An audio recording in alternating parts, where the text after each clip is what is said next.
Okay, greetings one and all, and welcome to day number 3, week 12 of our journey together. And it's definitely a delight to have each and every one of you here. Yes, it is day number 3, week 12 of our journey together. Today is Wednesday, the 29th of March. We are only a few more moments until April, because April begins in the next 2 days. So Saturday will be April 1st. So we basically are already in April. All right.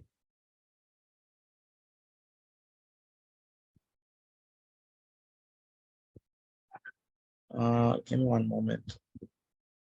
Let me correct something.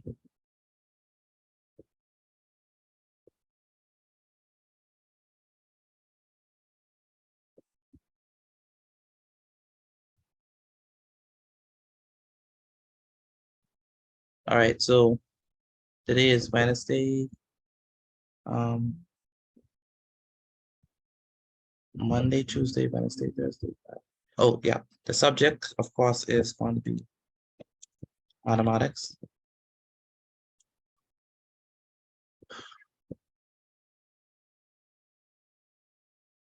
And the theme for today is going to be the All You Need to Know series.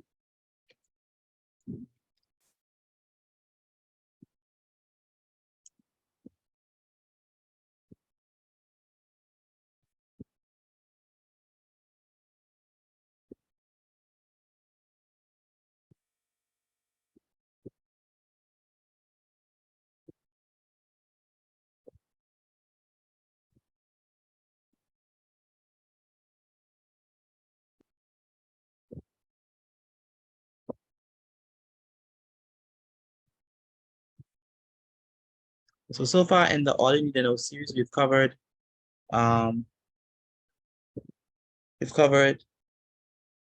several things. We've covered several topics. I'm just gonna do a brief look at those topics so we can be up to date on what topics we've covered thus far. So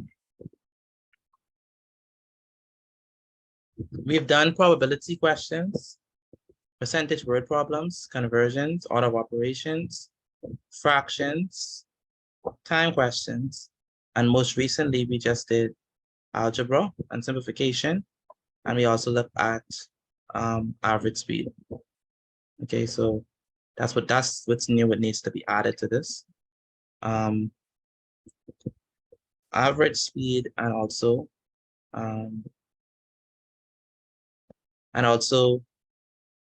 so average speed, we did algebra. Algebra and simplification was yesterday.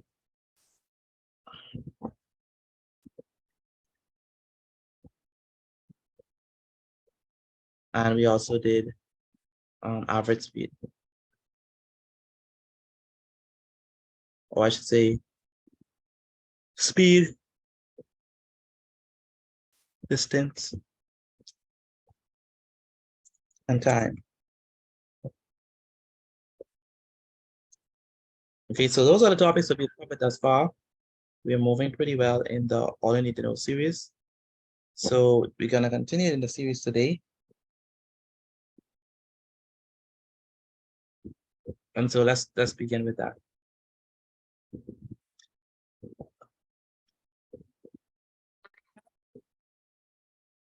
Please make sure that your mics are muted. Also, you also want to make sure that you have a graphing. Make sure that you have graph paper, and make sure that you have a geometry set. All right, so please make sure that you have those two things: graphing paper and geometry set. You're gonna need that for next week when we get to those things of that nature. Graphing paper and geometry set. You're gonna need those things in this series. Good night. Hello, good night. What did you do yesterday? Yesterday we did algebra and simplification, and speed, distance, and time. Can you send a note to me, please? Most definitely, I can. Thank you. Mr. Vijay, Yes. may you also send the notes to me as well, please? Yeah, most definitely. Most definitely, for sure. Thank you. Algebra was good yesterday. And really wish you was there. Look at Listen, me. you could go back for me, please, so I can take a picture of that. Oh yeah, sure, no problem. Look at me. Yes, sir. Can I go in my room and get on that book, please? But then I'm finished this book. Yeah, sure, no problem. All right, thank you. No problem.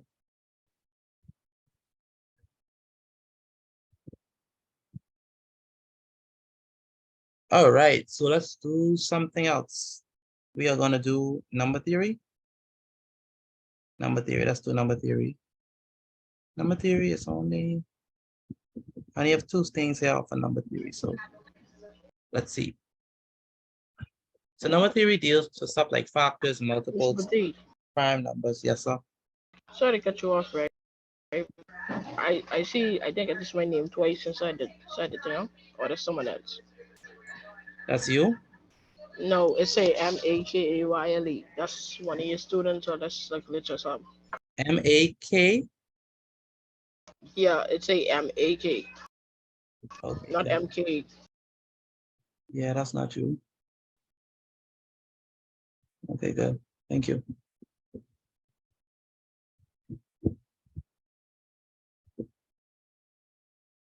Okay, so let's do some number theory.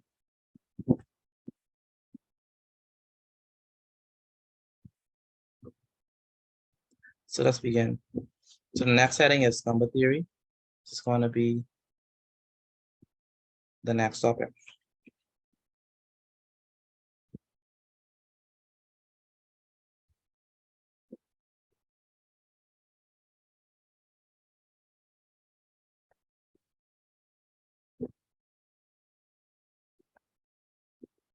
Is this 2014?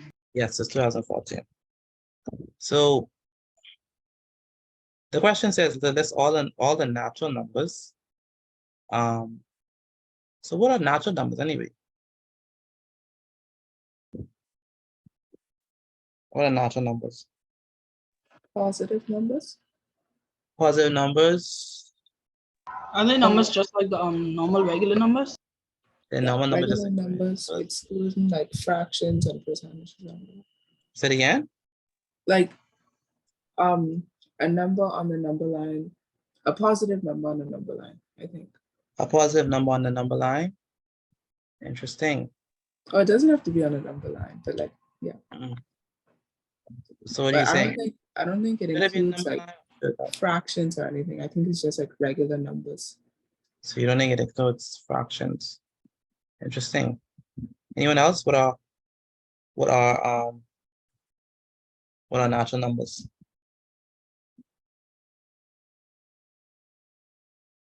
You have any idea?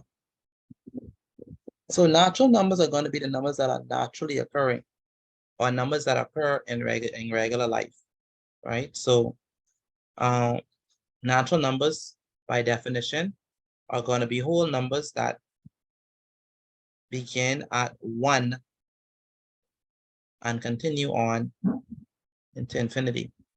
So natural numbers are whole numbers, excluding 0, and starting at 1.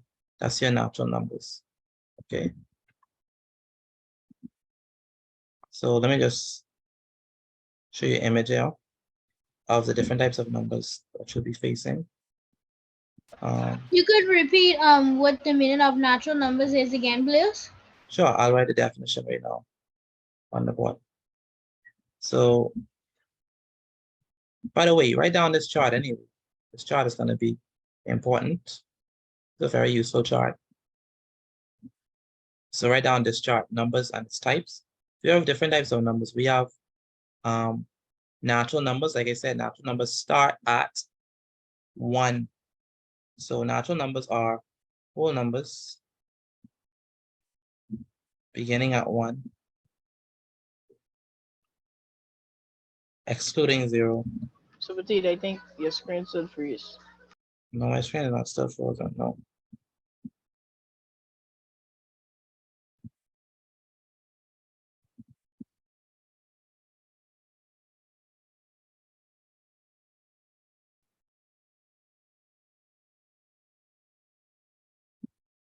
Tegan, are you here? Let's go again. Tegan Hudson, are you here?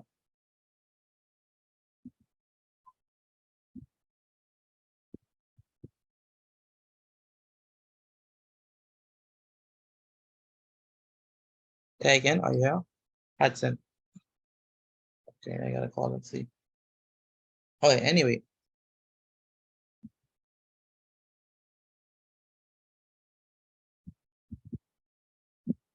So natural numbers, I write it down that definition.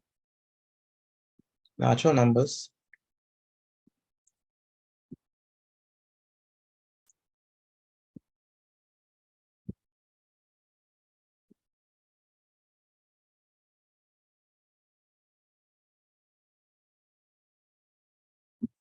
so write down this chart for me as well. And also the definition of natural numbers. So natural numbers are whole numbers except for 0,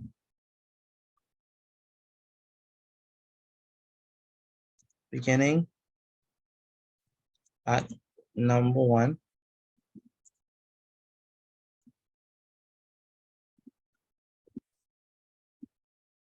and continuing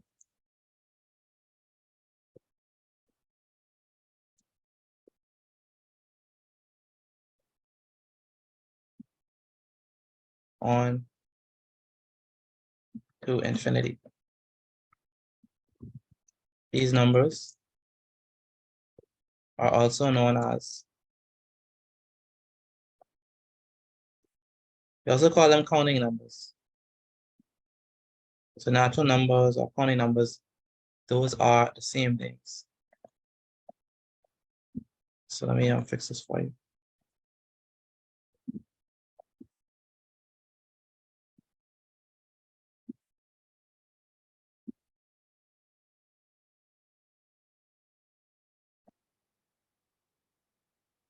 Excuse me, Mr. Petit, I can't see the red color. That's fine. I'm gonna change it right now, so you'll be able to see it properly.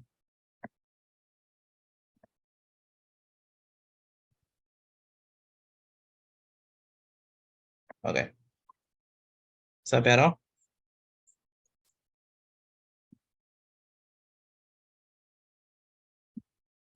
Yes, sir. Okay, good.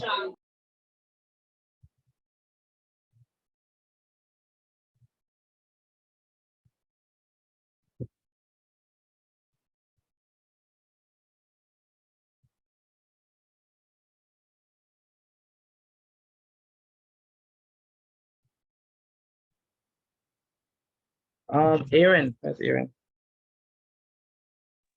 Yeah. One moment. Hello, say again. Are you trying to get in the class? Yes, sir. Okay. You were in initially, but then you got kicked out. My computer started to lag, so I rejoined on. But I'm trying to rejoin on my tablet. Okay, so that's you, right? I'm just trying to make sure that's you. Okay. Thank you. Yeah, no problem. So Aaron, what are natural numbers? Natural numbers are whole numbers except for 0, beginning at the number 1 and concluding on to infinity. Continuing on to infinity, right? All right. Shaya, what are natural numbers also known as? Natural numbers are also known as counting numbers. Very good, also known as counting numbers. Daniel, do we include any decimals in natural numbers? And natural numbers, no, we do not. No, we do not. Divine, Yes. do we include any fractions in natural numbers? No. Sir. No, we do not. Jennifer, Yes, sir. give me the first 8 natural numbers. 1, 2, 3, 4, 5, 6, 7, 8. Very good.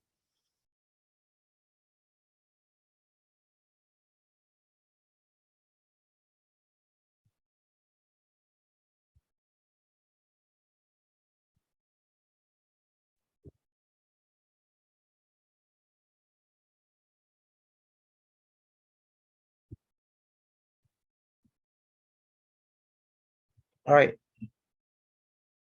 So the question says that we want to figure out, we want to list all the natural numbers that are what? Greater than 3, but less than 8. So it's pretty easy. So what the answer is going to be? You want them greater than 3, but less than 8. 4, 5, 6, and 7. Very good. So the answer is going to be Good afternoon. good afternoon. 4, 5, 6, and 7. So that's the answer. Those 4.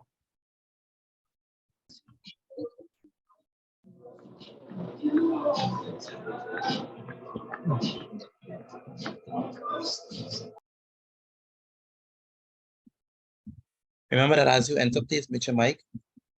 Again, so let me explain this again. So basically the question asks us to list all of the natural numbers that are greater than 8, but less than, sorry, greater than 3, but less than 8, all right? So the first question we ask is, hey, listen, what do we even mean by a natural number? And we say that a natural number is going to be a counting number. These are going to be your whole numbers that begins at number 1 and continues on to infinity. So it starts at number 1 and continues on and on and on and on. We do not include fractions in our natural numbers, and we do not include decimals in our natural numbers. Also, we do not include negative numbers in the natural numbers either.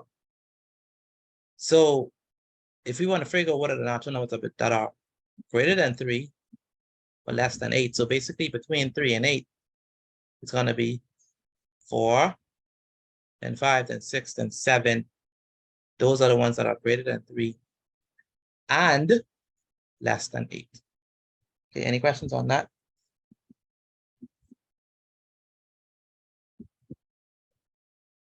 Any questions? Please speak to me. Any questions on that? No, sir. Okay. Integers, well, whole numbers include 0.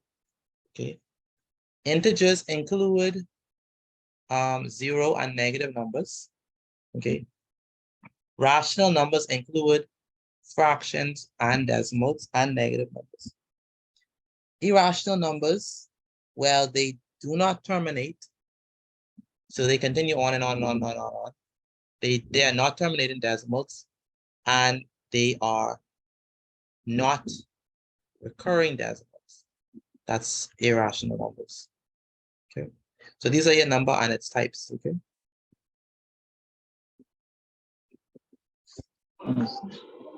Hey, Mr. B. Yes, sir. Sorry for just running, but do you mind scrolling to the first slide, please? This is the first slide. Oh. Okay, thanks. Yeah. All right, let's begin. Let's continue. Number 2013.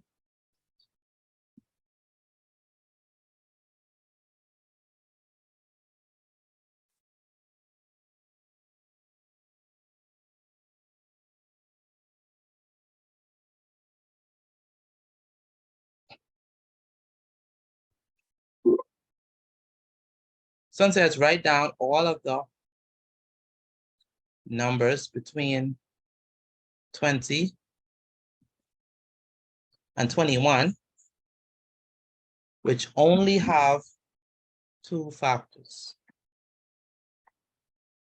Which only have 2 factors. So they're basically asking us for prime numbers, right? Because prime numbers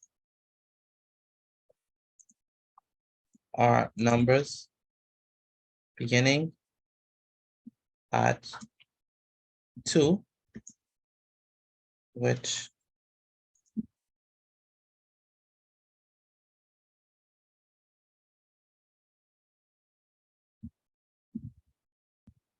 so prime numbers are numbers which numbers beginning at 2 which have only 2 factors, 1 and itself. So when they say they want numbers between 20 and 31, which only have two factors, they are obviously talking about prime numbers. So basically, this question is asking us to list off the prime numbers between 20 and 31. So basically, that is basically the question of asking us for. And can I get any assistance with this? Prime numbers between 20 and 31. It's going to be what? 23. So we can try 21. Is 21 prime? No, sir. It would be 23 and 29. So wait, let's do it in order. Is 21 prime? No, sir.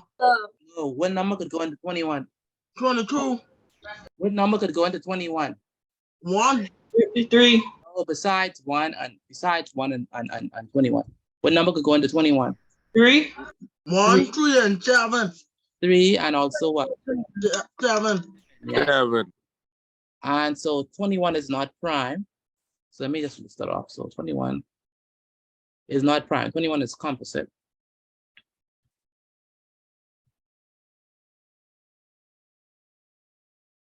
$21 is not going to work. How about 22? What number could go into 22? 2. 2, very good. 4. Not 4. I mean 1. Well, 1. we know 1 and 22 before. But I mean besides 1 and 22. 2 and 11. 11. Yeah. So this is not going to work. How about 23? Only 1 and 23. 21 and 23. So 23 is prime. How about 24? Nope. What numbers can go into 24 besides 1 and 24? 1. We already know 1. 4 I mean, and 6. 3. 4 and 6. Yes. 3 and 8. Yes. 12. 12. Yes. Okay. And we have 25. Surely 25 must be prime. Is that true? No. No. What number could go into 25? 5. 5 and what else? 2. 5 and it's because 5 times 5 is 25. So 5. So the practice of 25 is 1, 5, and 25. So 25 ain't good. How about 26? What numbers could go into that besides 1 and 27? 2. 2 and what else? 13. 2 and 13.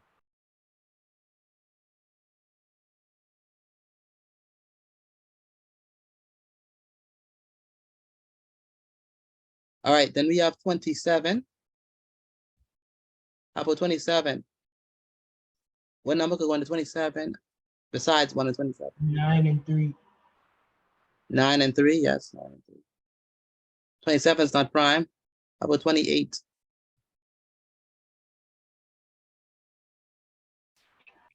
2. 2 could go into 28. All right. How about 29?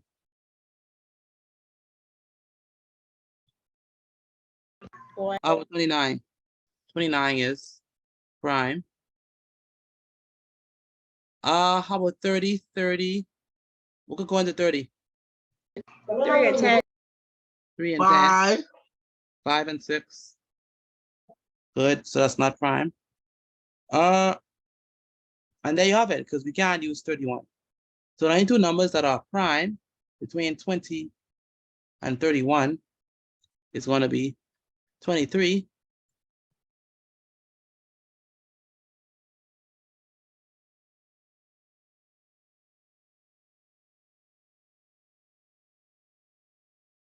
so it's going to be 23. So the answer is going to be 23. Let me write that down, 23. And what else? 29. 29. 23 and 29. So these are the numbers which only have two factors, 1 and so. Give me one moment, please. I'm coming right back in 1 moment.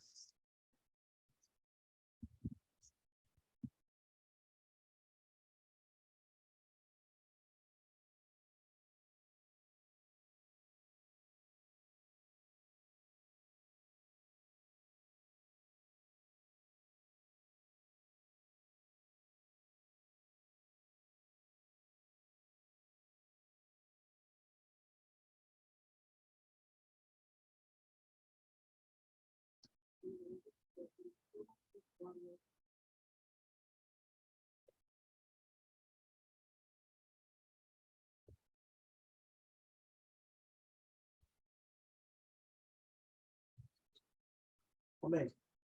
Come in. I didn't get a chance. Let me know.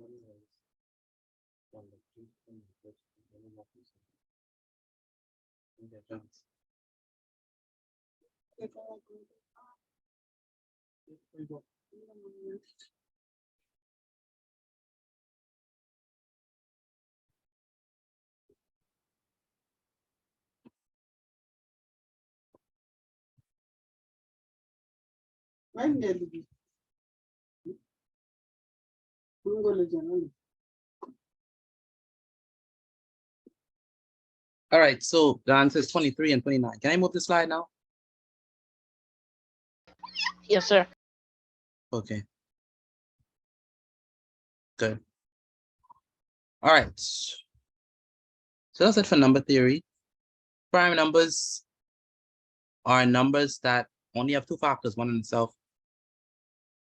Excuse me, composite numbers are numbers that, maybe I should make a note of that. I don't know if I've told you all this before. I probably have, but composite numbers, all the bases. Composite numbers are going to be numbers that have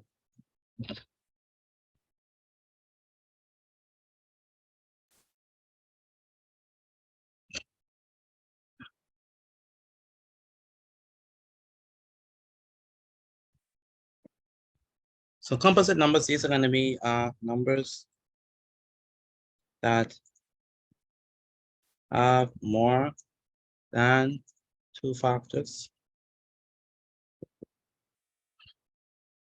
So for example,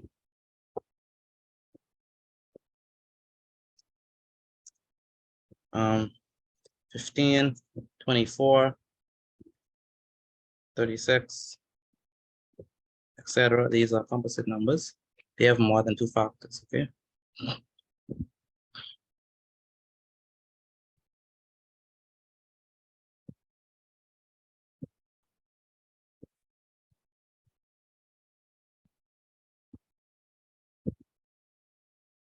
That's composite numbers. And then we have,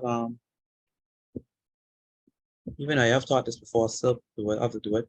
Square numbers or perfect square numbers. What are square numbers? What are they? Anyone know?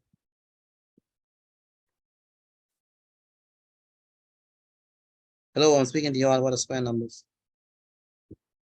A square number is basically like it's a yeah. Say it It's a again. number. A square number is a number multiplied by itself. multiplied by itself. Say it again. Any number multiplied by Itself. Very good. So it's the result of multiplying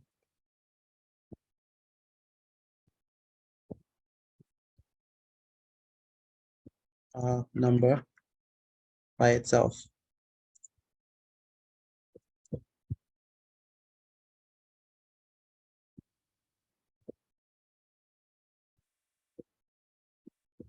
So for example, we'll have what?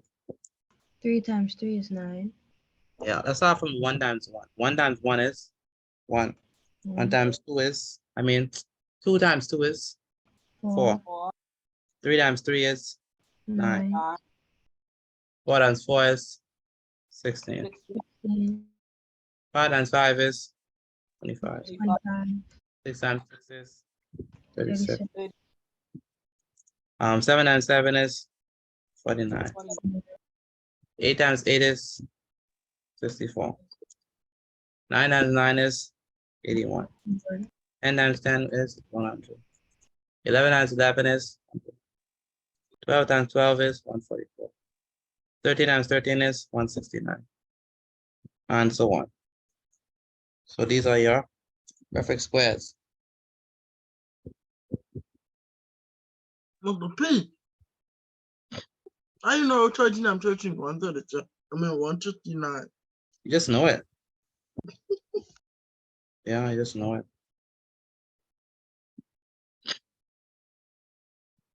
Mr. Petit, how high do you know in numbers? I know a lot. I don't know a lot. That's why we have calculators. I don't know.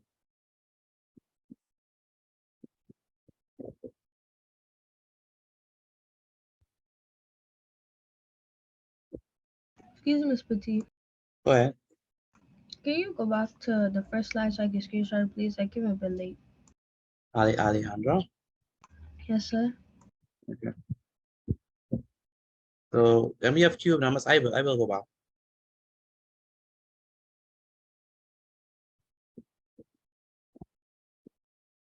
All right, then we have cube numbers.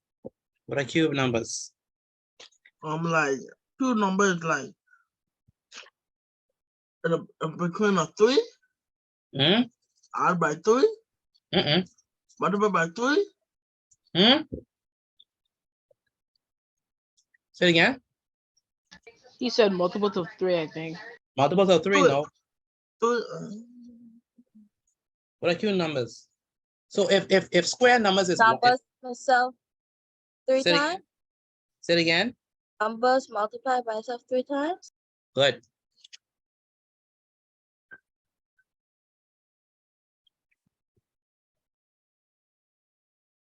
It's a cube number.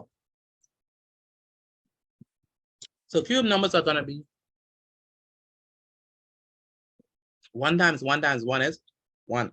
1, 2 times 2 times 2 is 8. 8. 3 times 3 is 27. 4 times 4 times 4 is 64, and so on. So let me just do cube numbers. That means any number divided, any number multiplied by 4. No, never mind. Sorry, that makes no sense. No, not by 4. These are cube numbers. Please write them down.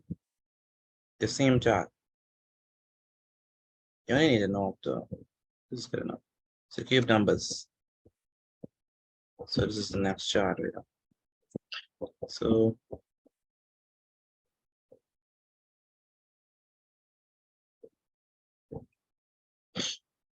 So by definition,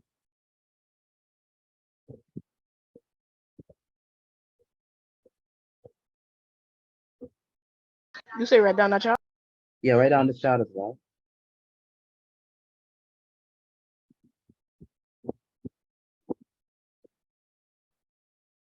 So, Ms. Petit, Yes. when we think of cube numbers, we just think about natural numbers to the 3, to the To the power of power of 3. 3. Yes, for sure. So it's the product. This is the product of multiplying a number by itself and then by itself again. That's a cube number.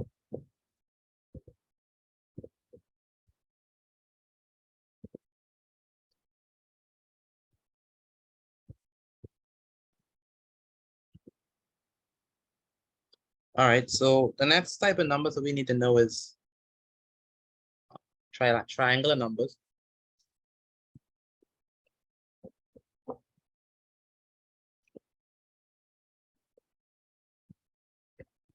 By the way, everybody in there know even and odd, right? That should be Yes. Yes, sir. okay. So I'm not gonna go over even and odd. Everyone should know that. So let me move from the slide. So we need to know triangular numbers. Mr. Petit, I didn't get the first up. Okay, please take a screenshot because I am moving. I'm not gonna be here forever.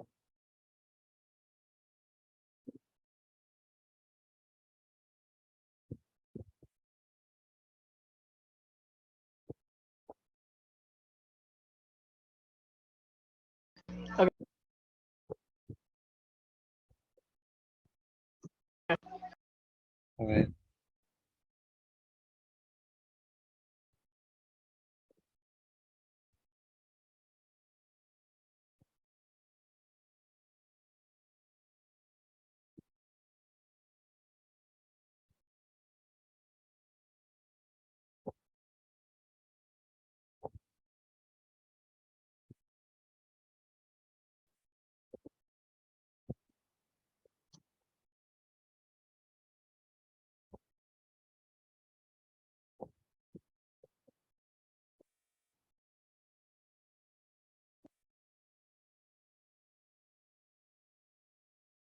Okay, so next one is triangular numbers. So these are gonna be numbers that could be represented as a triangle, right? So triangular numbers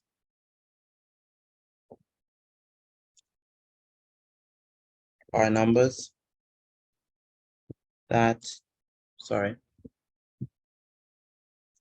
that can be represented as a triangle.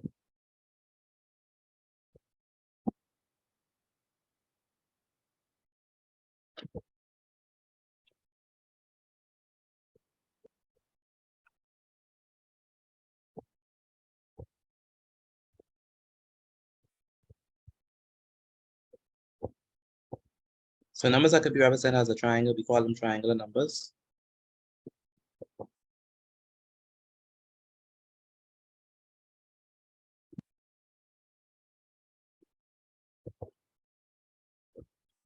So say for example, and to show you the pattern, it's actually a neat pattern to them. Pretty cute pattern that they have. And I'll show you right now.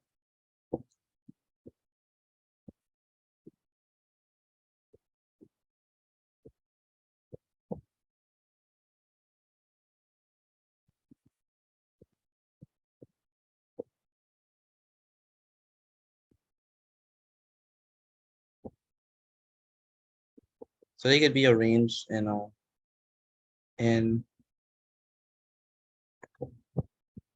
a triangle.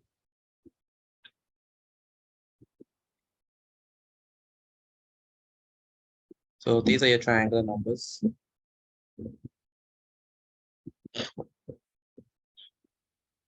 So the first one in the sequence is a dot. Then the second one is 3. And the third one Mr. is, Petit, the screen it's still the same. oh, my apologies. Should Boy, I was saying this game, and I thought I'd freaking out. be able to see it now.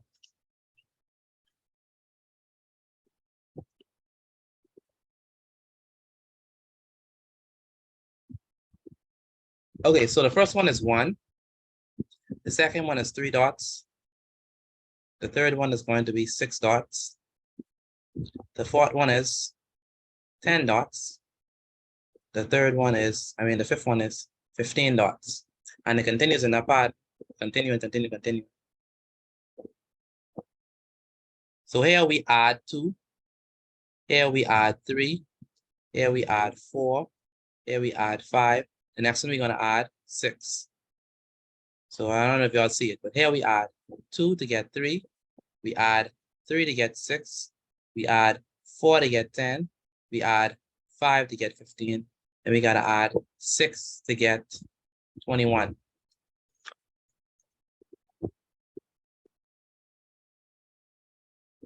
So your triangular numbers are 1, 3, 6, 10, 15, 21, and so on. Make sense?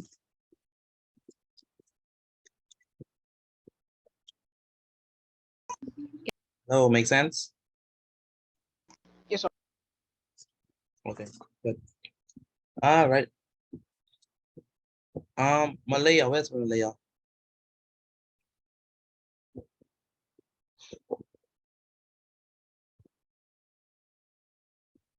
Malaya, are you there? I can't have Malaya. Malaya, are you there? All right, let me try Moisha. Moisha, are you there? Yes, sir. What is a triangular number? A triangular number are numbers that can be represented as a triangle. Very good. Daniel, give me one example of a triangular number.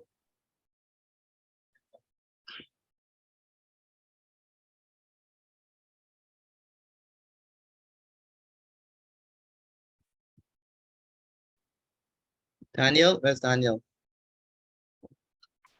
Pardon me? Yes, give me an example of a triangular number.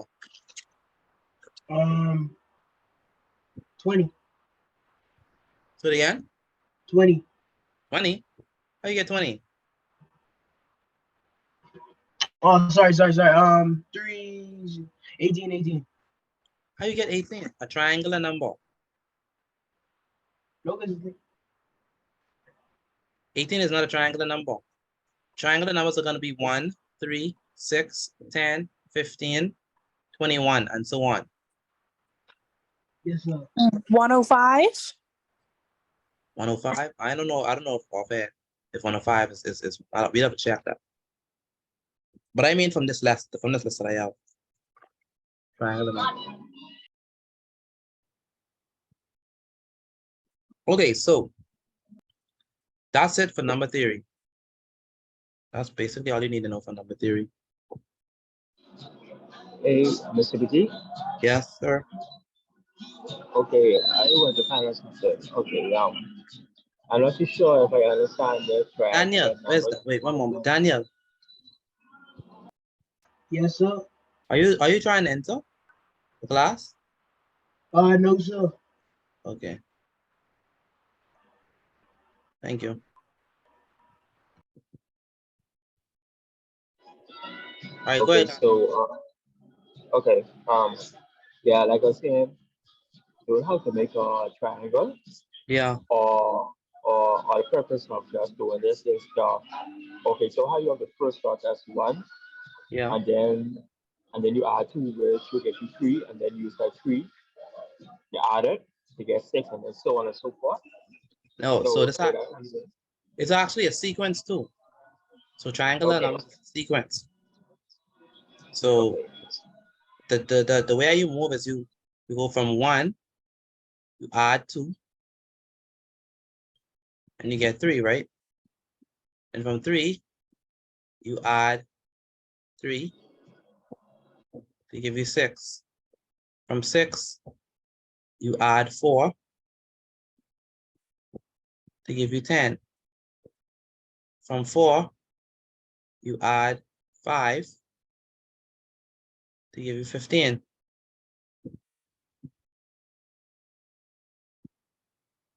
So that's your triangular number. And then moving on, you add 6. Okay. Okay, that's how you get the triangle. Okay, so triangular number is just a different form of saying sequence then. Yeah, that's not a sequence. Yeah, Okay. Thank you.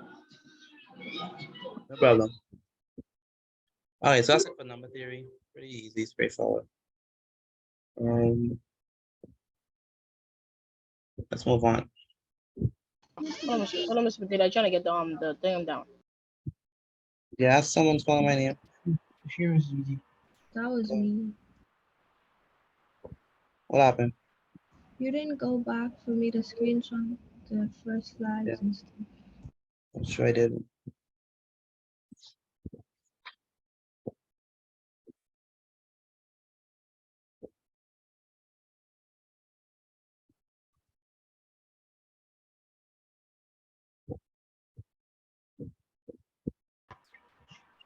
Excuse me, BT. Yes. Can you go get my laptop charger? Yeah, sure. Okay, so moving right along. Let me go back so that Alejandro could take a screenshot. Did you have this, Alejandro? This one? No, sir.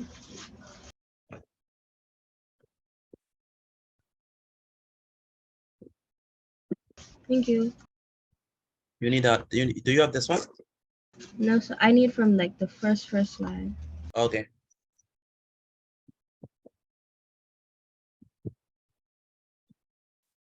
You have this?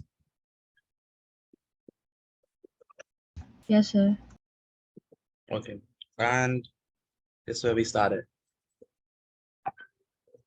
Thank you. No problem. Can you go to slide 346, please?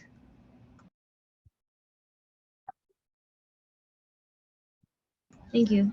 Sympathy, you don't clear off your slides? If I could what? I saying you don't clear off your slides? No, I don't play them all. Oh, so they just automatically save. I save them. I save them. Okay. All right, let's move on. We're gonna move on to exponents.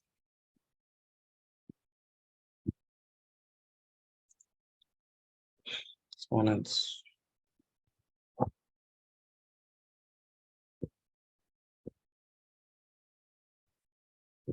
So let's look at this particular question. I think this will be helpful. So, Jensen, are you here? Where's Jensen?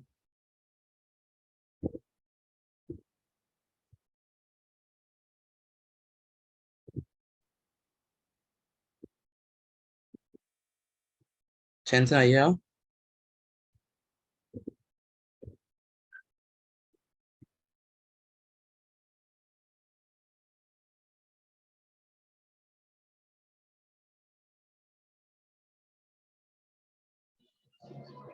Hey, Mr. P. Hello? Hello. Yeah. My my Wi-Fi box was there, so I think I have to make an early exit today. Sure, no problem. Okay, thank you. Okay, so this one is the exponents. So here we have 2 to the third power multiplied by 5.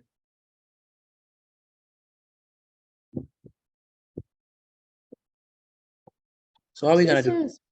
This is 2013. This is 20. Sorry. Let me check the date. Yeah, 2013. So Okay. for this one, we have to basically multiply. So we have 2 to the power of 3 multiplied by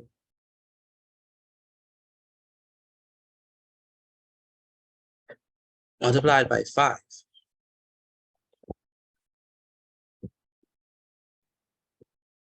So the idea here is that we have to figure out like what is 2 to the third power, and what is 2 to the third power? 2 times 2 times 2. Very good. 2 times 2 times 2. So 2 to the third power. Jensen, are you here? Where's Jensen? It's audio loading. Okay, thank you.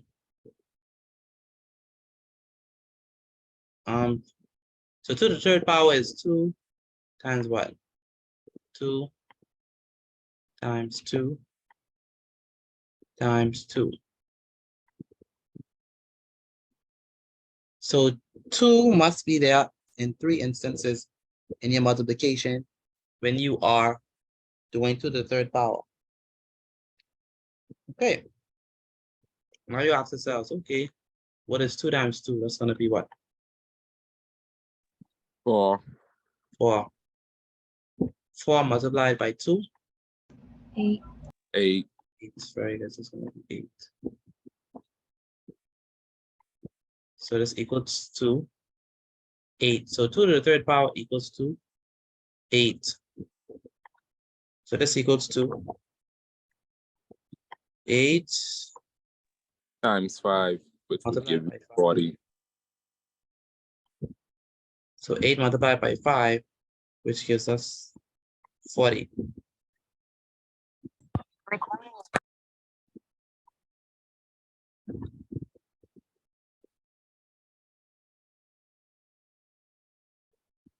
Jensen, are you there? Where's Jensen? There you go. Okay. I'm just trying to verify that's you. So 8 times 5 is going to be 40. So first thing we must do is we must raise it to the third power. 2 to the third power, and we have to multiply it by the digit that we have. So 2 to the third power is 2 times 2 times 2. 2 times 2 is 4. We're going to multiply 4 by 2. 4 times 2 gives us 8. And that's how we do it.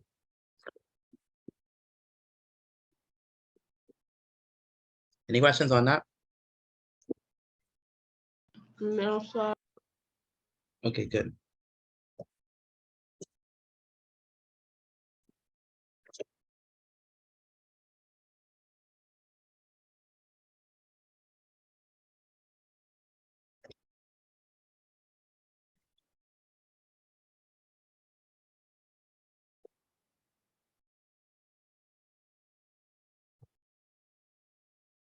Mr. Petit, Come here.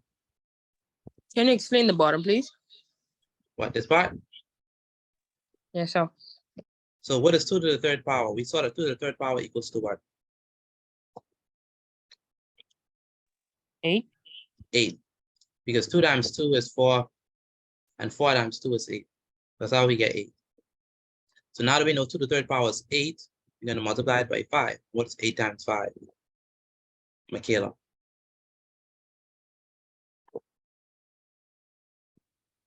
What is 8 times 5? 40. 40. Okay, so that's how we get that.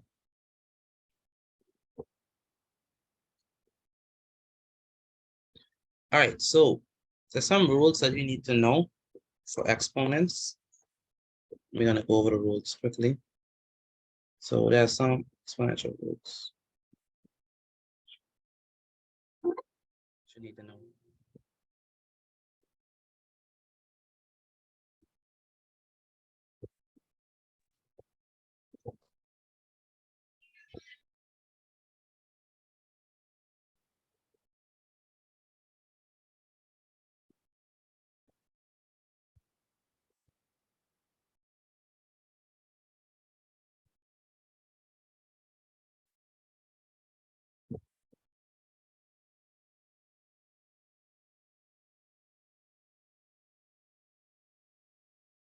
All right, so these are, write this down for me, please. These are going to be the rules of exponents that you must be familiar with. So let me bring this up a little bit more.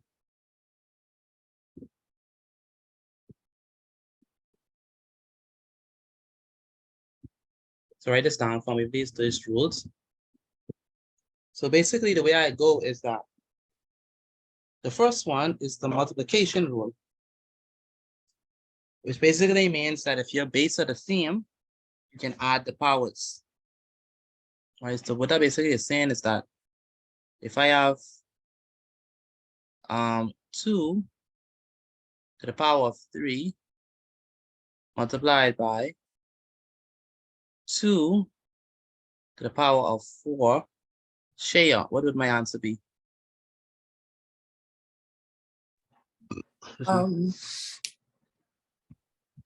Would it be 2 times 2? Yeah, 2 times 7. 2 to the power of 7. Very good. 2 to the power of, I have to Yeah. add the powers. To the power of what? 3 Sorry. 3 plus 4. 3 plus 4. One moment. And what is 3 plus 4? That's going to be what? 7. 7. Very good. Go ahead, Jensen. I was saying, I trying to join off my laptop because your screen keep buffering on my phone. Okay. I see it. So if the bases are the same, so we have the same base. The bases are the same, so we're going to add the powers. Okay. Then the next one is the division rule. The division rule says if you have the same base and you're dividing, you're going to subtract the powers. So let's say, for example, we have, say, 5 to the power of 9 divided by, sorry,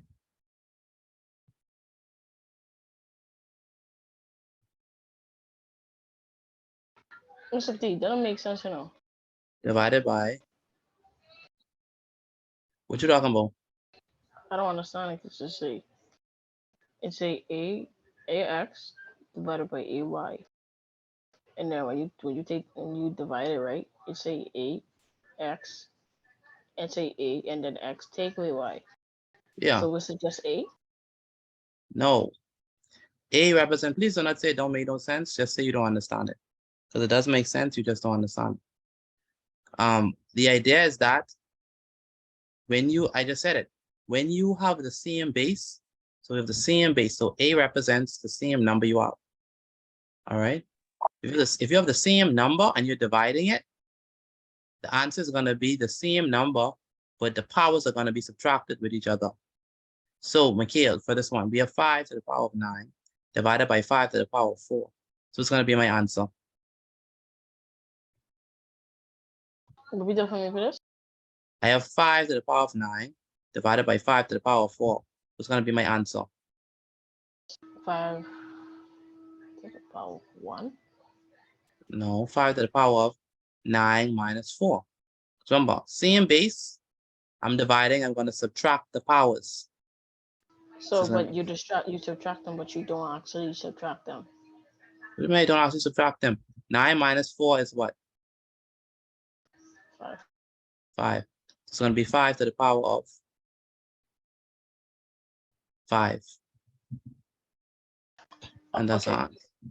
That's our answer. So if you have the same base, and the powers are different, you could subtract the powers, and you'll get 5 to the power of 5. Now, the next one is, any questions on that? The second one? Yeah. Okay. Okay, so you say if the base is same, we just keep the same number, but if the base different, that's when we do all the working out for it. Yeah, if the base is different, if the base is different, then you can't use this rule. You have to solve it a different way. Okay. Good. The next rule is if I have, the next rule said if I have a base to the power of a power, all raised to a power of another power, all I need to do is multiply the one on the outside by the one on the inside.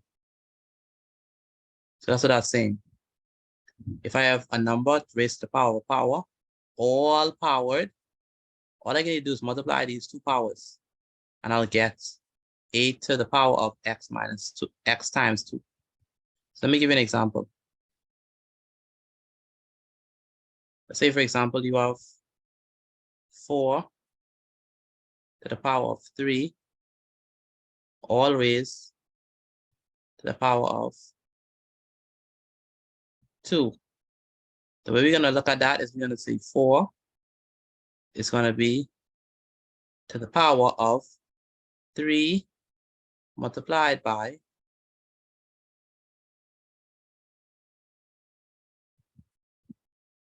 so that's how we do it. 4 to the power of 3 times 2. And what is 3 times 2? What is 3 times 2? 6. 6. So it's going to be 4 to the power of 6.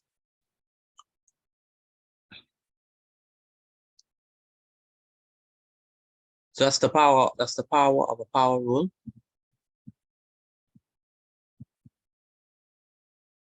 The next one is power of a product rule. So what that basically is saying is that if you have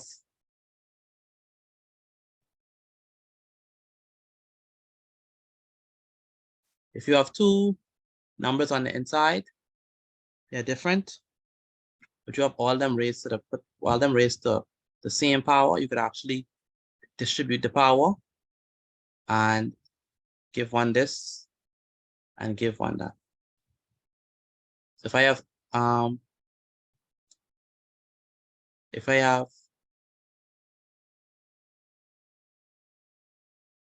open bracket,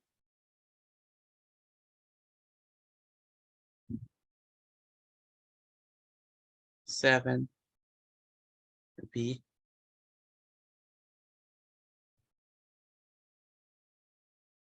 all right, 7b multiplied to the power of all raised to the power of, let's say 3.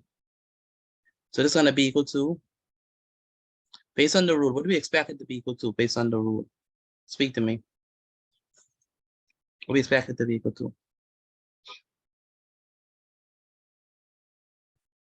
7 to the power of 3, b to the power of 3. Very good. We expect it to be equal to 7 to the power of 3 and b to the power of 3. All right.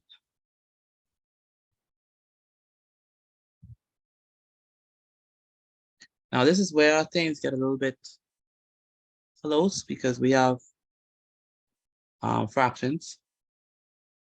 So the fraction rule says if you have a number divided by another number, and it's all raised to the power, to get rid of the fraction, no, to get rid of the denominator. I mean to get rid of the parentheses, we have to just distribute the x. So this is saying that if we have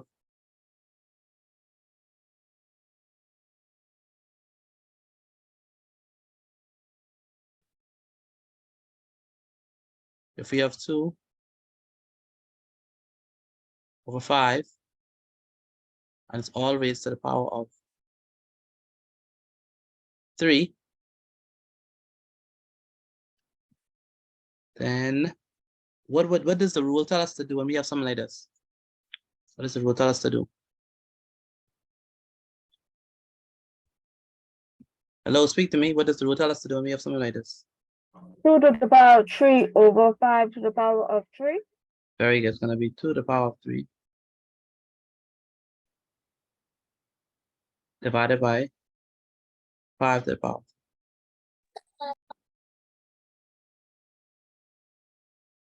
All right, that's what the rule says.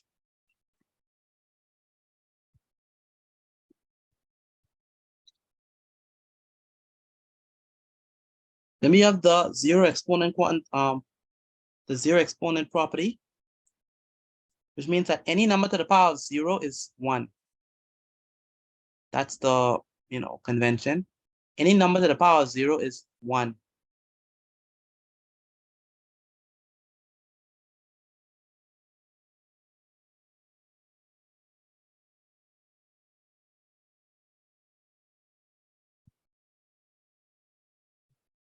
So let's say we have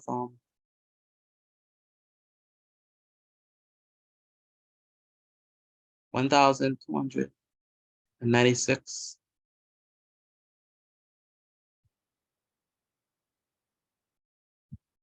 to the power of 0. So we have 1,296 to the power of 0. What should the answer be? 1,296. To the power of 0. What is the answer? 1. 1. The answer is 1.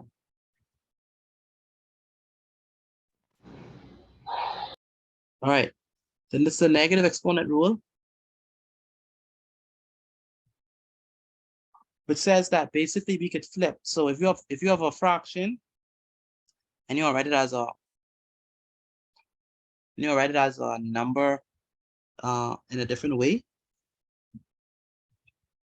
you can do that. So this is saying is that if you have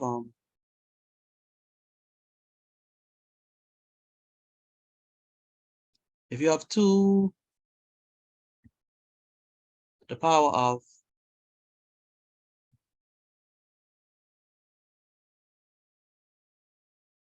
so 2 to the power of -3 is going to be equal to 1 over 2 to the power of 3. So 1 over 2 to the power of 3.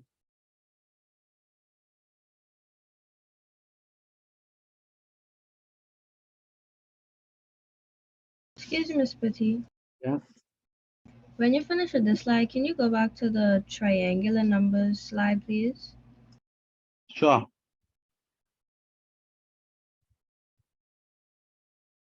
Excuse me. Yes. How do you get 1 over 2 over 3? Okay, because good question. Because that's what the thing said, right? The thing said if you have something,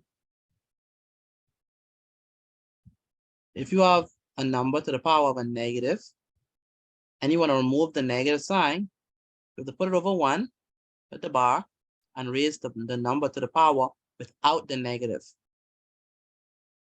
So we have 2 to the power of -3. That's going to be equal to 1, put the 1 on top, over 2 to the power of 3, positive 3, because that's what it says. You have to, right there, you have to change it to the number and the power back, but not without, but without the negatives.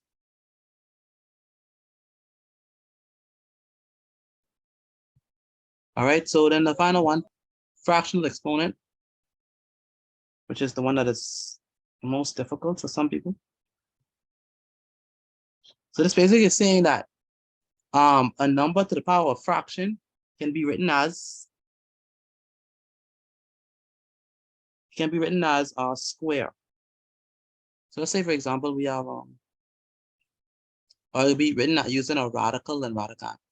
So let's say we have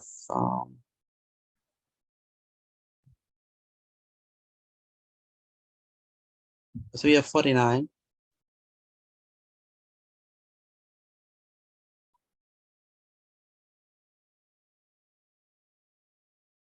So you have 49 to the power of a third. This is going to be equal to the cube root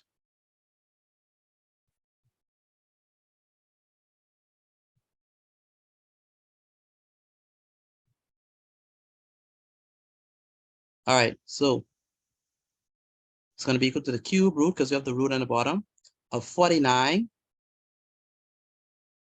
to the power of 1. And that's how you transform it. So basically, we can move from a fractional exponent to a cube root. That's what that's saying. That's what this rule is saying. Okay. So all these rules, 1, 2, 3, 4, 5, 6, 7, 8. Please remember these rules. Please know these rules. It's going to be important for you.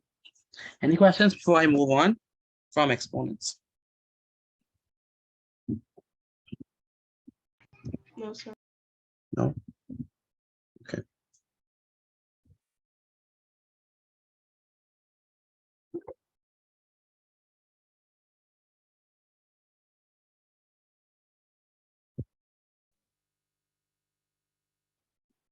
So that's number theory and exponents, laws of exponents. So let's move on. I can't believe it's already 7:30. Okay, let's move on to inequalities. Inequalities. This is 2013. Inequalities.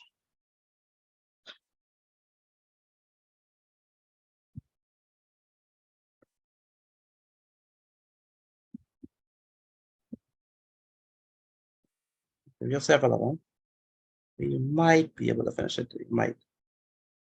It's already 7:13. I don't know how it's already 7:13, but for some reason, already 7:13. Time is flying when you're having fun. Time definitely flies in this class. I'm telling you, it just was. All right, so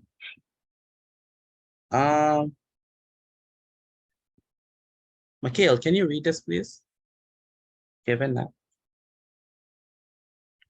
Given Given that n heart, what does this mean? I don't know. It look like it look like a heart. Say it again. It look like a heart. That's what this. That's not greater than. Last time. Less than. Given that n is less than. Read it, sir. Mikhail. Yes, sir. Read it, please. Given that n is less than 3. Circle a number that does not satisfy the inequality. The inequality. Inequality. Inequality. Inequality. Sorry. So read that again for me, please. Given that n is less than 3, circle a number that does not satisfy the Inequality. So there's certain symbols you need to know. Less than symbol, greater than symbol, less than or equal to, and greater than or equal to. This is saying that this inequality says that, hey, listen, n is going to be less than 3. So which numbers are less than 3? Which numbers satisfy the inequality? Less than. -1, 2, and 0. Say it again. Two. -2 and 0. 2. What else? 0. 0. What And else? negative. -1. A -1. These satisfy the inequality. But the one that does not satisfy the inequality is going to be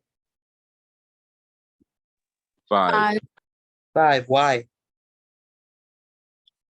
Because 5 is greater than 3. Very good, because 5 is greater than 3.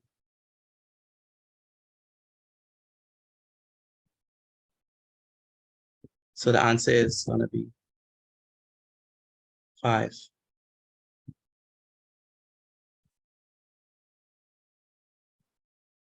So the answer is 5.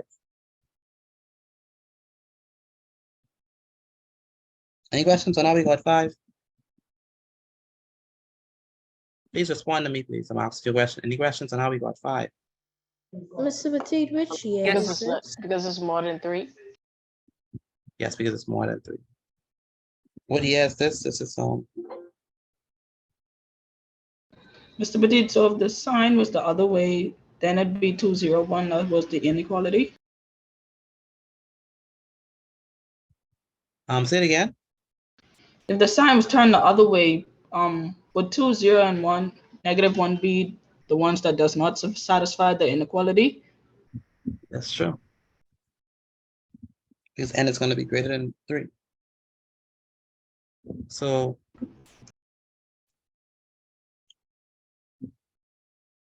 inequality is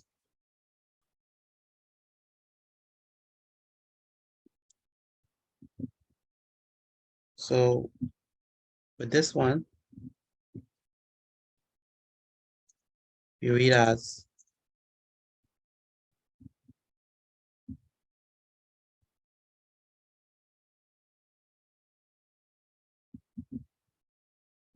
so inequality is, so this one is read as what? Less than. This one is read as greater than.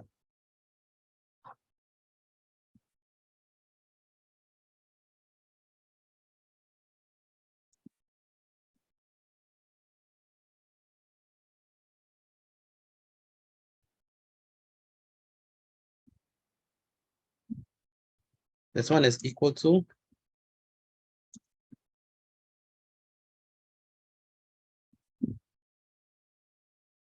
This one is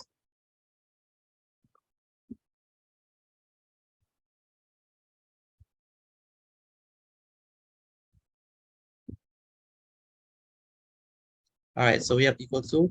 Then the next one is less than or equal to.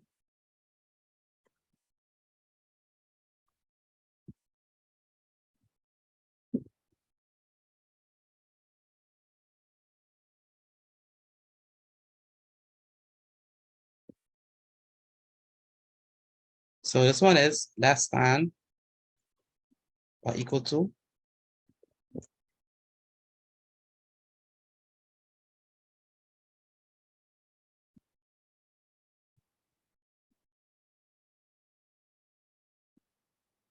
And the other one, the other way around.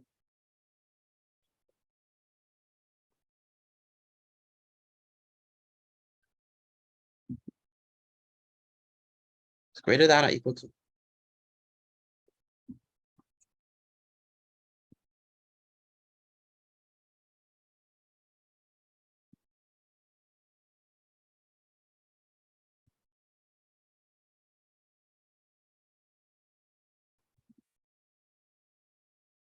Okay, so let's move on to the next question.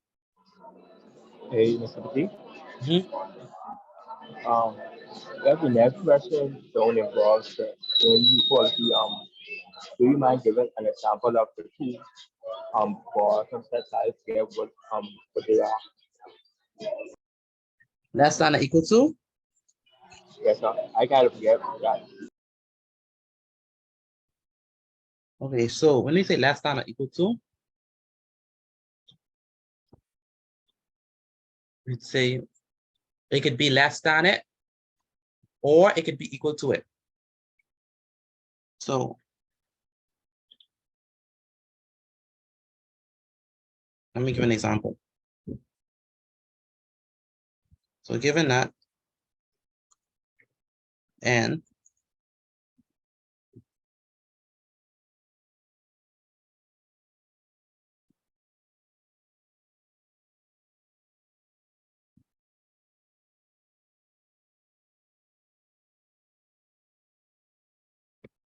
given that n is less than or equal to is it 9?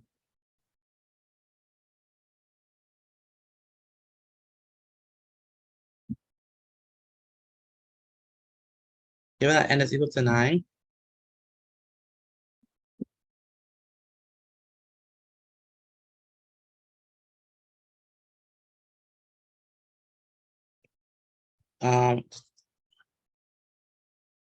circle the number that doesn't satisfy.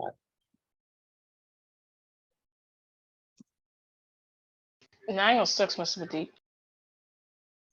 6.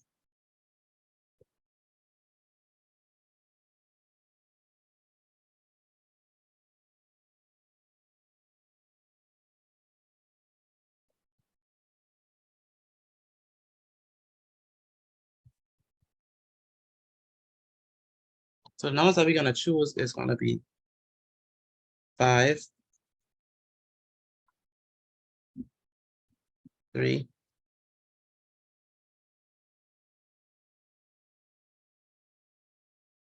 6, 7,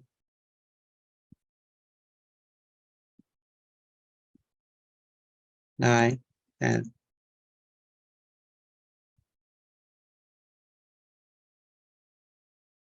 So these are the numbers.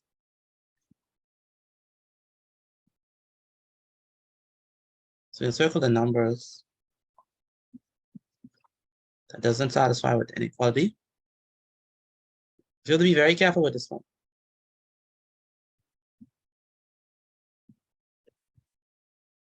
So which numbers does not satisfy this inequality? 7, 9, and 10. 7, 9, and 10. 7, sorry. 9, and 10. What about 6? It said either if it's No, equal because to n is 6 is equal n is to 5. sorry. So can we include 6 or can we not include 6?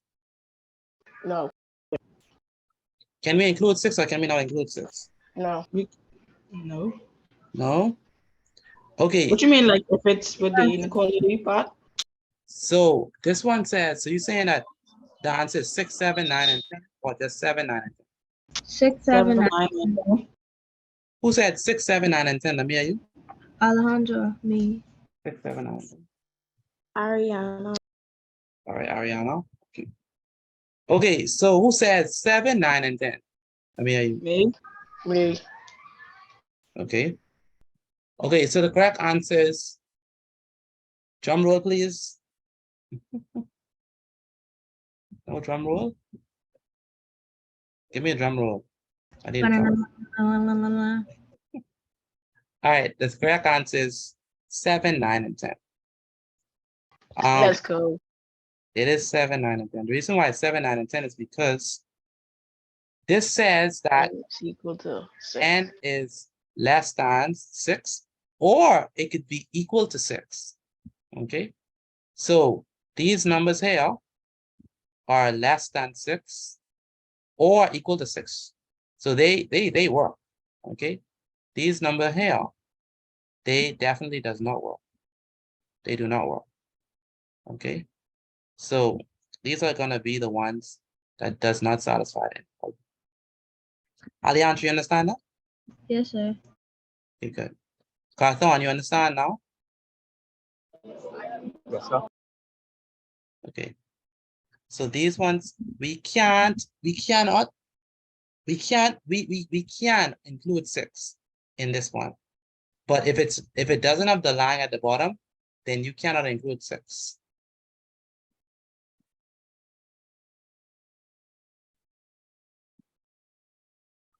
So 7, 9, and 10 is the ones that cannot satisfy the inequality? Yes, someone's asked a question. Can you explain it again, please?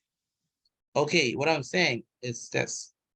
We're looking for the ones that cannot satisfy or does not satisfy the inequality. So when you look at 7, is 7 greater than 6? Moxie. No, Is 7 greater than 6? no, sir. Is 7 greater than 6? Yes, sir. Oh, yes, sir. Okay. Is 9 greater than 6? Yes, sir. Is 10 greater than 6? Yes, sir. Good. So that means that they do not satisfy the equality because the inequality says that you want n to be less than 6. You see Okay. that? Yes, sir. Now, the reason why we do not circle 6 is because the inequality also states that it's fine if it's equal to 6. It doesn't matter. It's good. But it can't be greater than 6. And if it's greater than 6, these are the ones that does not satisfy this inequality. Make sense? Yes, sir. All right. Excuse me, Mr. Petit. Hello, Claire? Um, can can you go back to the triangular number slide, please? Sure.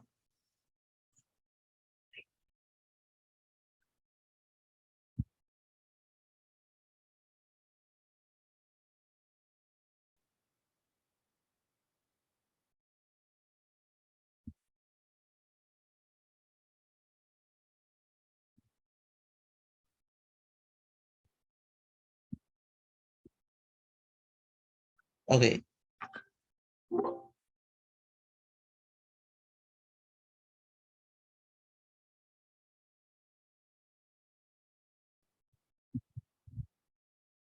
Hello? Yes, ma'am.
Sorry, excuse me, Mr. Petit. Are you speaking? I think he AFK, he on the phone. Oh, you hear me? Okay, sorry. Okay.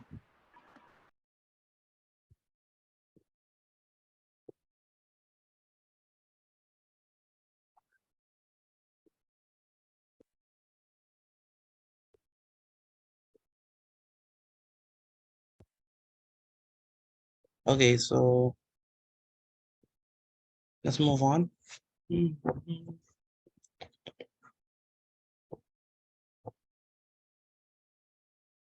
Okay, so we still on inequalities, right? So let's continue. Okay, it's a good one. This one says that we want to show, illustrate the inequalities on a number line. This is taken from 2011. So you want to illustrate or show the inequalities on a number line.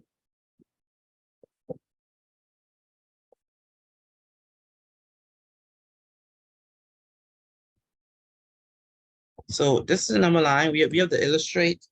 Okay, how do we read this? How do we read this? What is this read? How is this read? And greater than. Say it again. How do we read this? And greater than 4. N is what? Greater than 4. Very good. N is greater than 4. Okay. So N is greater than 4. That means that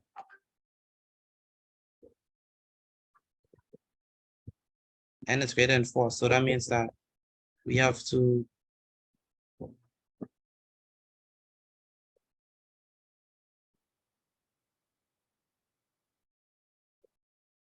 draw the number line and show where we have to illustrate where N is greater than 4. Okay.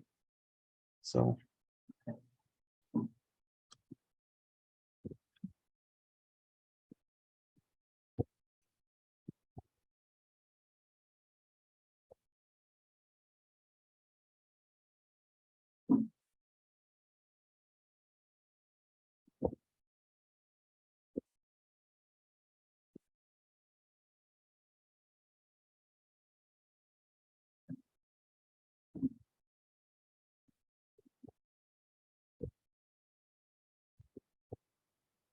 it's going to be 0.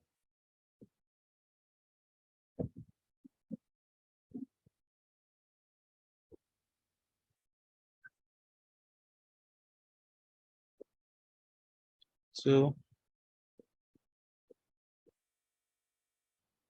3, 4, 5, 6, 7, and 8.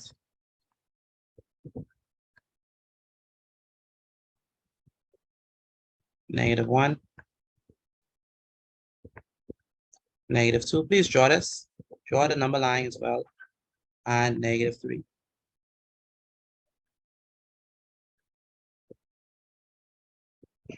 Okay.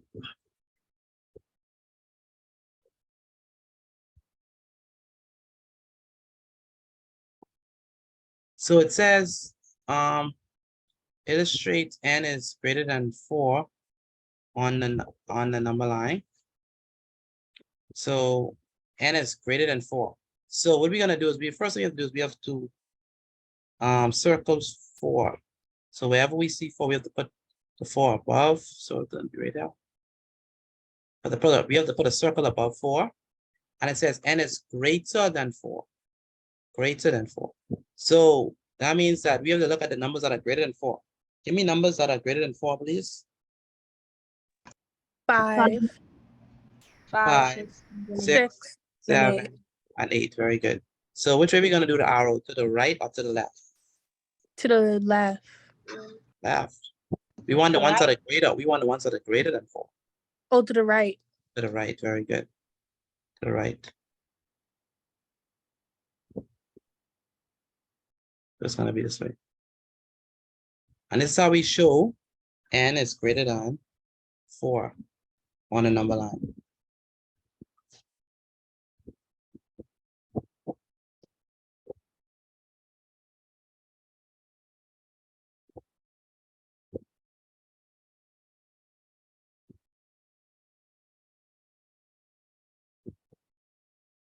Again, remember we're trying to illustrate N is greater than 4 on the number line. What we must do is we must first find 4. And then we must go to the right, to the right, and get it. So these numbers are greater than 4, okay?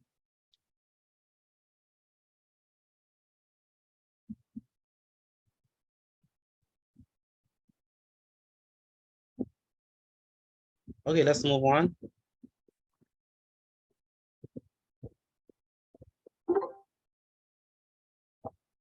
Again, please draw this graph as well.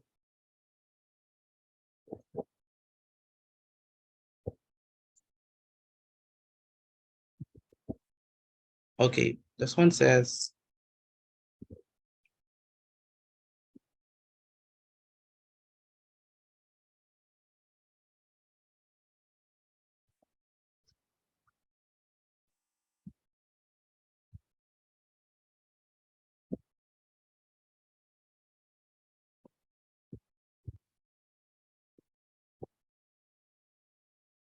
this one is taken from 2011. Excuse me, Ms. Petit. I thought that say 2010. 2010. Excuse me, Ms. Petit. Yes. Before you start this, can you go back to the laws of exponents slide, and can you explain the negative exponent again, please? Okay.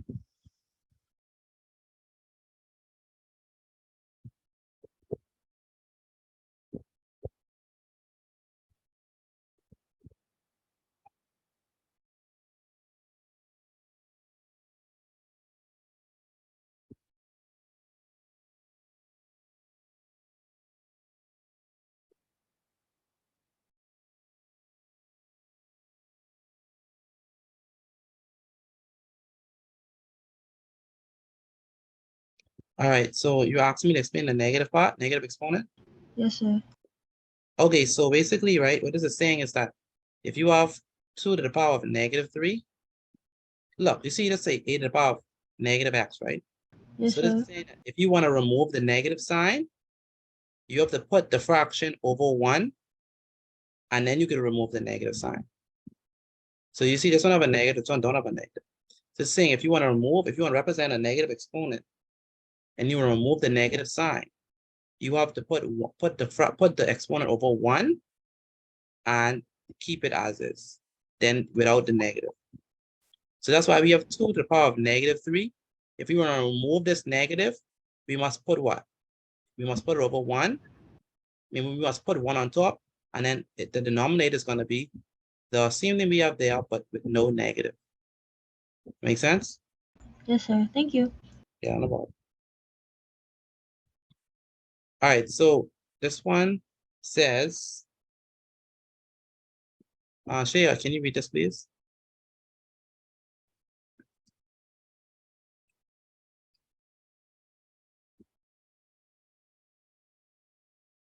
Okay, I can't have from Shreya. Shreya, are you there? Yes, sir? Yes, can you read this one, please? Oh, sorry. Circle all the numbers from the list below. That would make this statement true. B is greater than or equal to 4. So we have -4, 8, and, yeah. 10. and 10. Which one would make this statement true?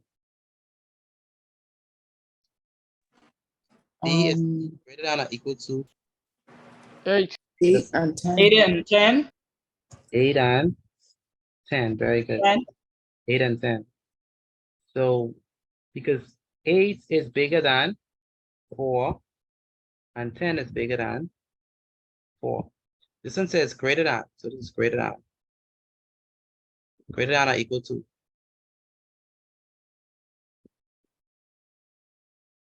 Okay, so I want you all at 7:40. So I want you all to send me your notes, please. Send me whatever you have.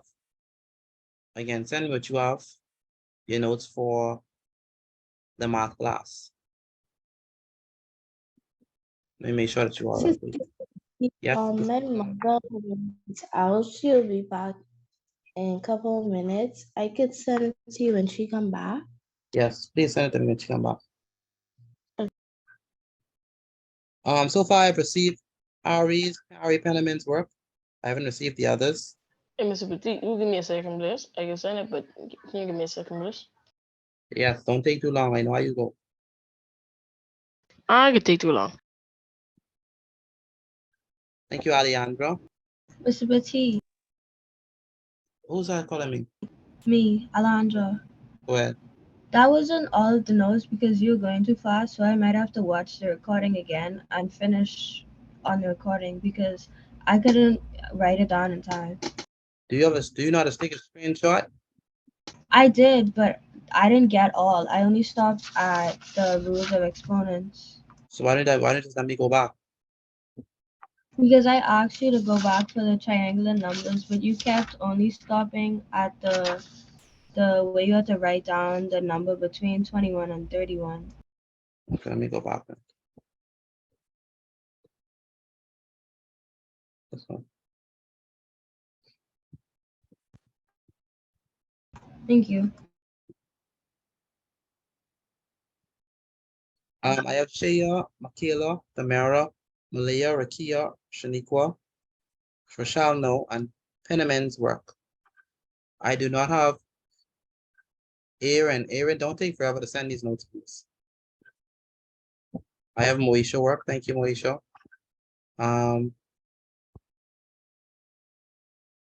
Some of Angelina. Got Daniel. Gabrielle, where's Gabrielle? Gabrielle, are you there?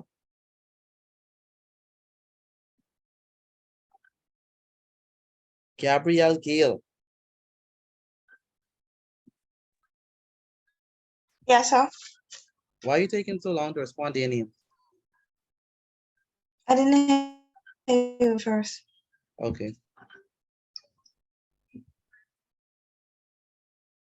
Okay, where's your notes? I don't have it. I'm sending them now. Okay. Hello, Noel.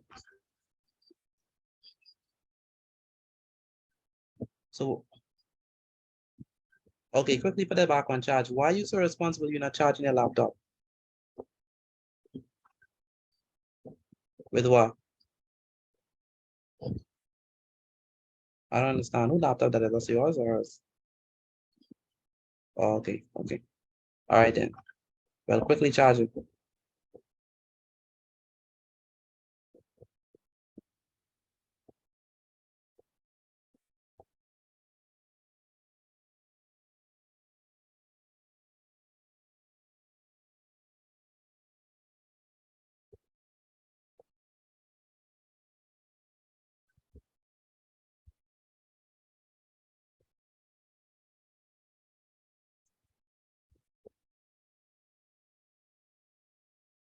Still waiting.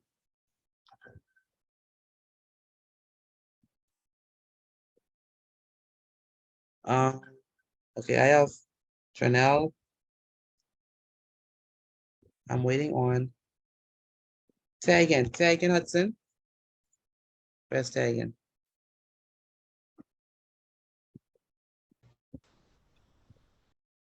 Say again, Hudson, are you there?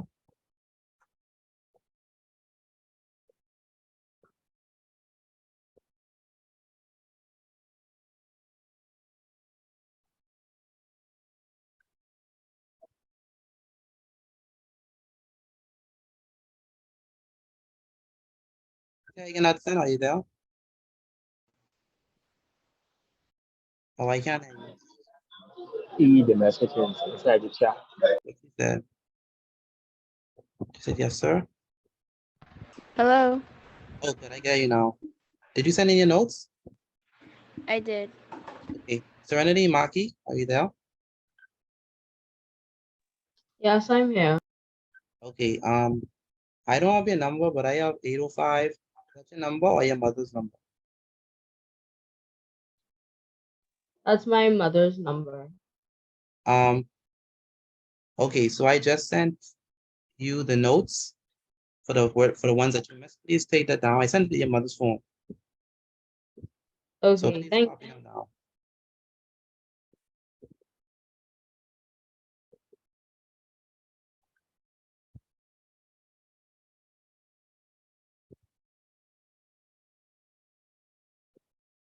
Mr. Petit, they sent my notes.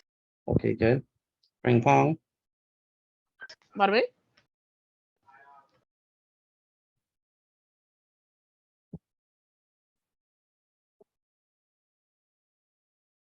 All right. Okay, so who have any? Wait, Rakia, where's Rakia?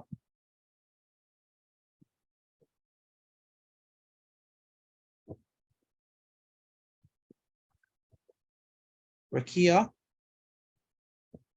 I'm not hearing from Rakia. Mr. Preacher was calling me? Did you send in your notes? Yes, sir. Okay. I can't hear from Rakia. Tamara, Store, did you send in your notes? Yes, sir. Okay, that's good. Sharonik, did you send in your notes? Yes, sir. Okay. Do you understand what we did? Yes, sir. Okay. Rakia, it's not like Rakia, not to do.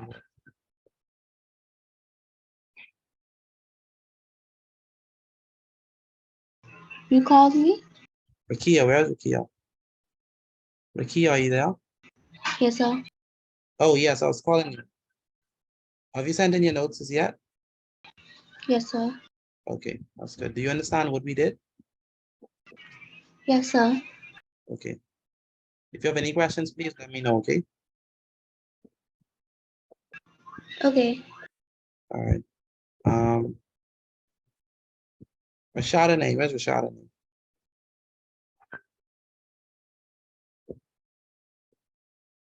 Rashadane, are you there?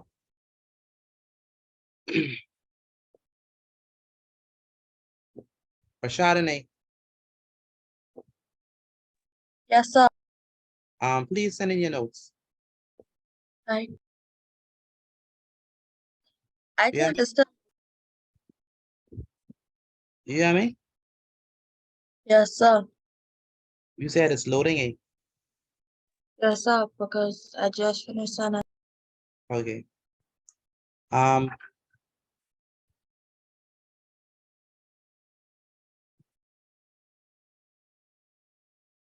Okay, I think that's everyone. Luana, where's Luana? Yes, sir. Did you send in your notes? Yes, sir. Okay, do you understand what we did? Any questions from that, what we did? No, sir.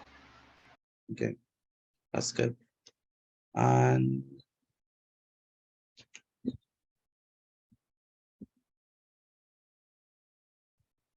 Michaela Moxie,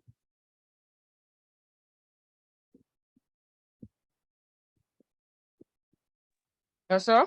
did you send in your notes? Yes, sir. Okay, that's good. Caleb, you send your notes yet? Yes, sir. Okay, that's good. Gustav,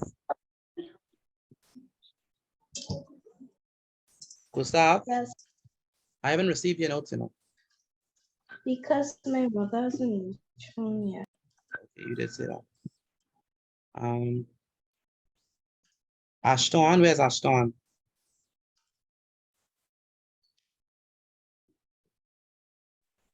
I'm taking a picture of them right now. What I'll do is let me send you I send you the notes. Please copy them down. Okay, thank you. No problem. Send them tonight, Ashton. Don't take long because your mother always asks me if you're doing your work all the time. Mr. T, you could tell them to me too, please. Who's that speaking? Kevin. Oh, yeah, Kevin, that's true. Kevin, it's the same link. So and I wasn't deliberately not answering the phone. I didn't even realize it was calling. Okay, that's okay. So I thought you wasn't coming today because you said you was having some function or something. No, that was for yesterday. Okay.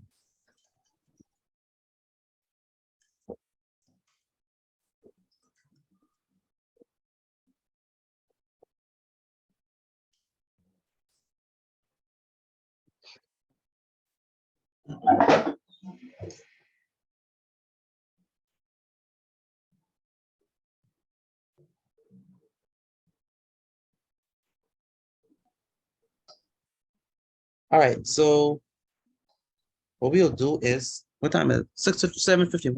Okay, we still have some more time to do at least one more inequalities questions. Shay, what you think about inequalities?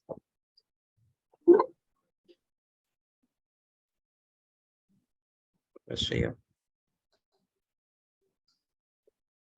Oopsies. I don't know if you have time to do this one long. You Yes. calling me? Yeah, I asked him what you think about inequalities. Oh. They kind of easy, to be honest. You just have to remember the signs and stuff. Okay. I was trying to figure out for the longest if he was calling somebody with a similar name to me, or if he was calling me. I'm calling you.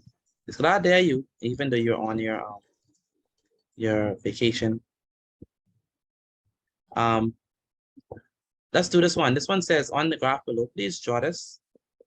This one says on the graph below, draw the line. X is equal to negative.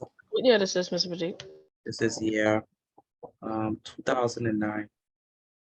Okay, so we have a whole graph thing going on now. Like I said, next week, please, we'll be doing graphing. So you need to purchase graph paper and get yourself a geometry set if you do not have one. So, all right, so let's look at this. So where can I purchase a geometry set?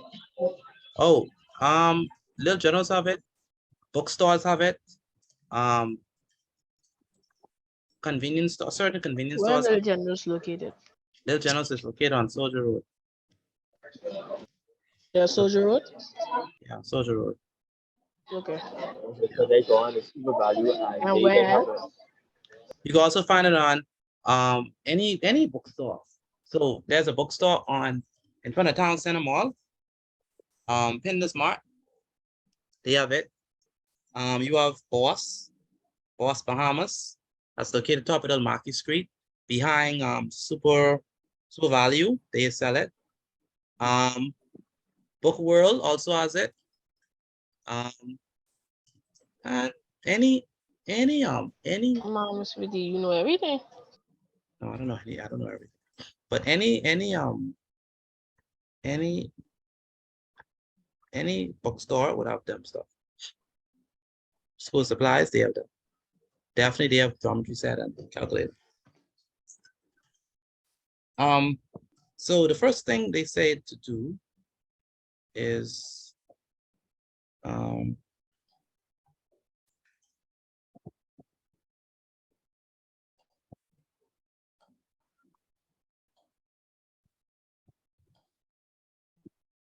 right.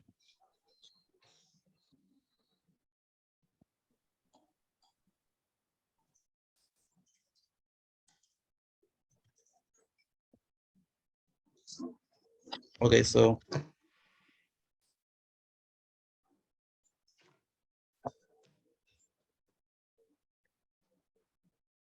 somewhere.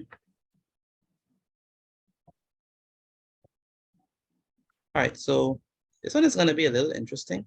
So this one is sort of a different touch than what we have seen before. What I mean by that is we are used to doing it like graphing on what should I say? We're used to graphing on a one-dimensional scale, so something like this, right? But here we're gonna be graphing on a two-dimensional scale, so x and y axis. And the first thing that they want us to draw is they want us to draw the line x is equal to -2. Now, in order to draw the line x is equal to -2, you must go on x-axis and find -2. There's -2 right there, okay? And then you're gonna draw a vertical line passing through -2. So let's do that. So go to -2. Draw a vertical line passing through -2. And let me shapen that up properly. So, Mr. Ortega, I don't understand it. You want us to draw that thing, not Yes, the box, not the thing, the box. yeah, so you will need to draw it to graph it, right? Please do not sigh. The sigh means that you fed up. Don't sigh in that, please. I try and help you. Sorry, I don't know. I don't know how to start off to draw this. Just call using a ruler. All right, I don't know so ruler. we'll use a straight edge, sir. Come on, stop making excuses. What is a straight edge? Straight edge, something like a book that has a straight edge that you can easily use to draw the lines. Okay, let me go look for one. Oh boy. So how did I draw this? Easy. All I did was I went on the x-axis. I found -2, right? And I draw a vertical line that passes straight through -2. So this is a line x is equal to -2 right out. I should label it, by the way. You must label your graph. So this is going to be the line x is equal to -2. Yes, sir. It have to be touching X, right? Say it again. It have to be touching X, right? What, this line? Just like how I have it. That's how I want it. Jensen, did you send in your notes? No, right? No, sir. Why you haven't sent in your work? Please send in your work, please. Do you need the rest of the notes? Yes, sir. Send me what you have first, and then I will send you the rest of the notes. I need to see what you have. Okay. I can be honest with you, Dean, I don't have nothing. You don't have nothing? Okay, so let me send you the notes then.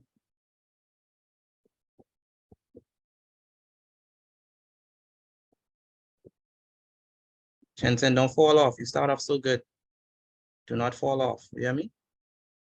There's a lot going on here. I of course freaking late. Sorry. Yeah, a lot could go on, a lot can continue going. It's called life. You have to get it done. All right? You have to push through. Yes, sir. If it was easy, everybody would do it. So you have to push through, okay?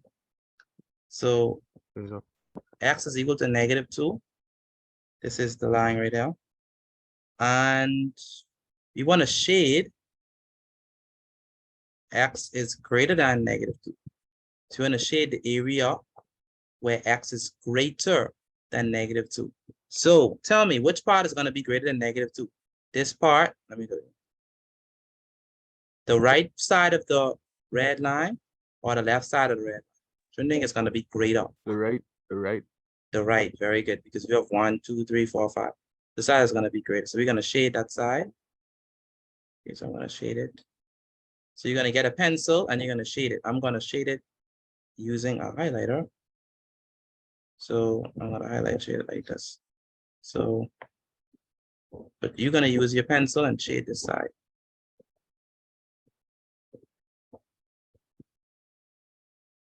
So this is a side that's greater than -2.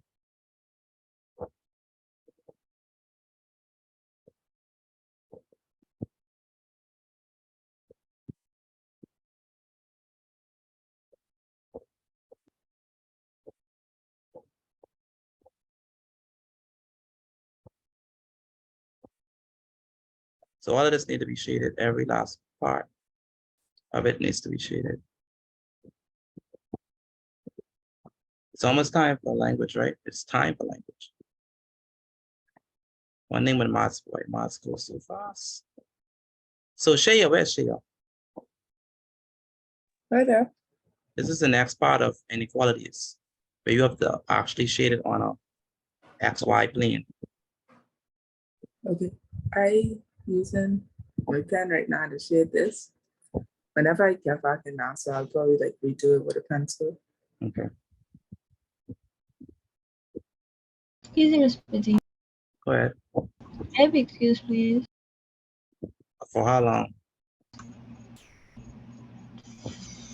3 minutes. Okay, Sean about it.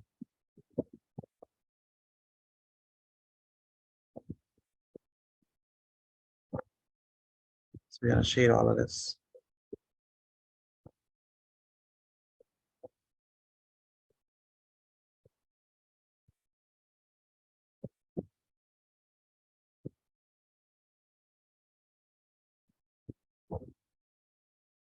So use your pencil to shade it.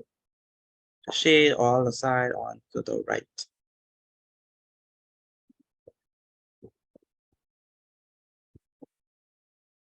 So it's time consuming, but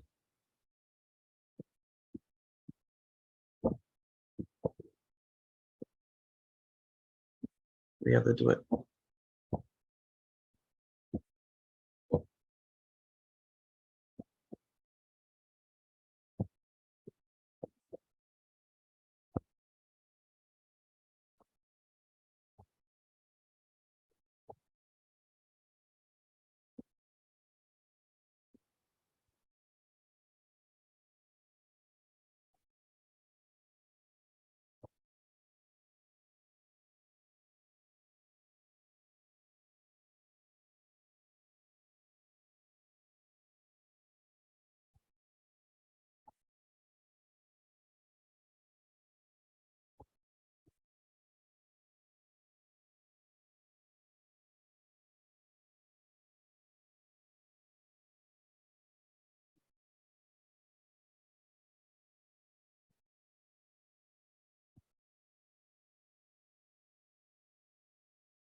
So all of this we have to shade in.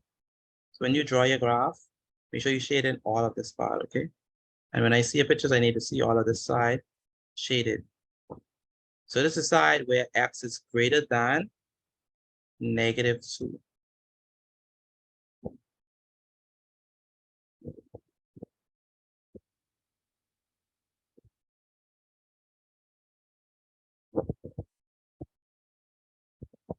Okay, good. That's the first part. So the next one says, draw the line y is equal to 3. So what we have to do is we have to go to the, sorry.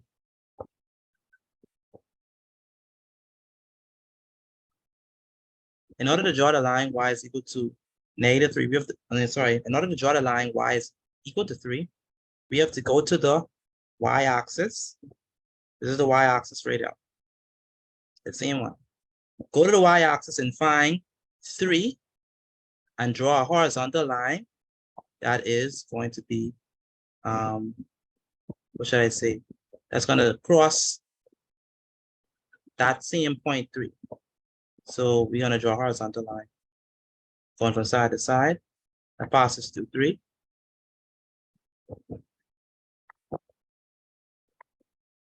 So right here,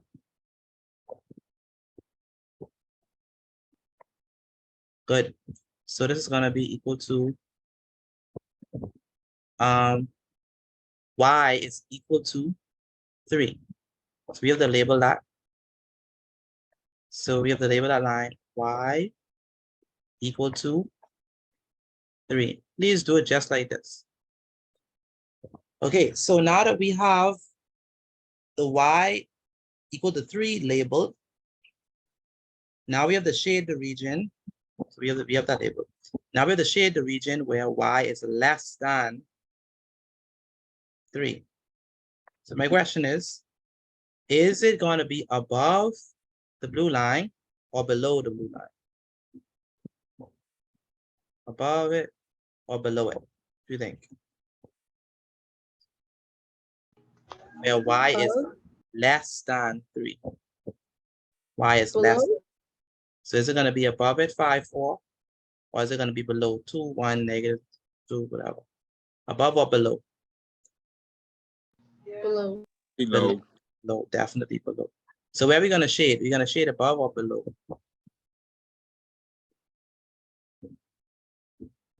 So where are we going to shade above? We're definitely going to shade below, okay? So I'm going to shade below. So that's going to be here. So all this blue part is going to be below. Okay, so it's going to look green, but All of this is going to be shaded.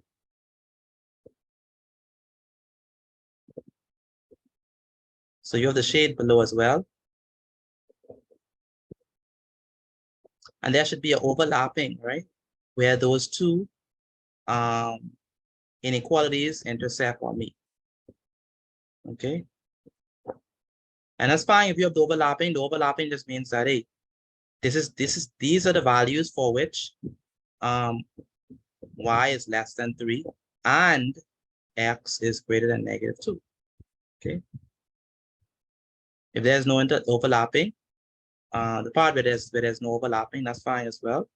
That just means that we don't have no for those values, it doesn't satisfy both inequalities.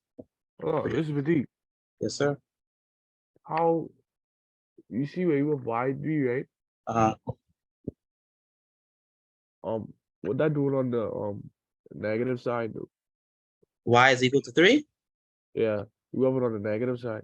Okay, so y is equal to 3. When I say y, I'm talking about the same 3 right there, right?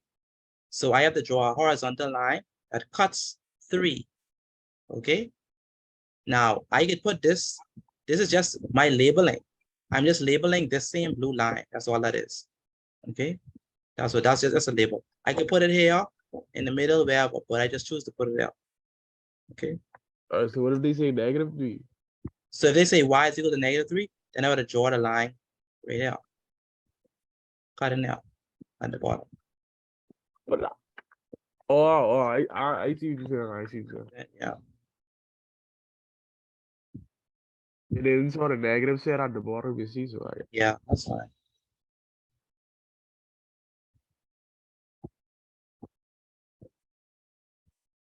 So you're going to shade it, and there should be an overlapping in your graph. If you are done shading it, please take a picture of it and send it to me via WhatsApp. That'll be the last thing we do for maths for the day. Then we're going to transition over to English studies. So once you finish shading it and drawing the graph, please send it to me via WhatsApp, and we can transition over to English language. I want to see everybody's graph, please. Everyone should draw this graph and shade it.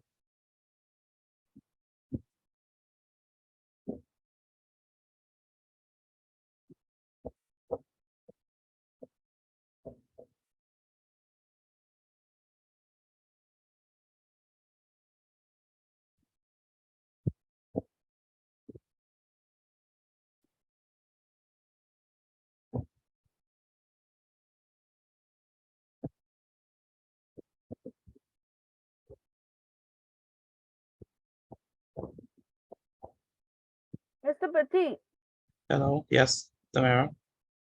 underline also perpendicular. Which one? Which ones? I mean, if they cross, Which one? Which lines you talking about? x You mean the, equals -2 and y equals 3. they are perpendicular? That's correct. They are perpendicular. That's a very good observation. They are Tamara. They are exactly perpendicular for you.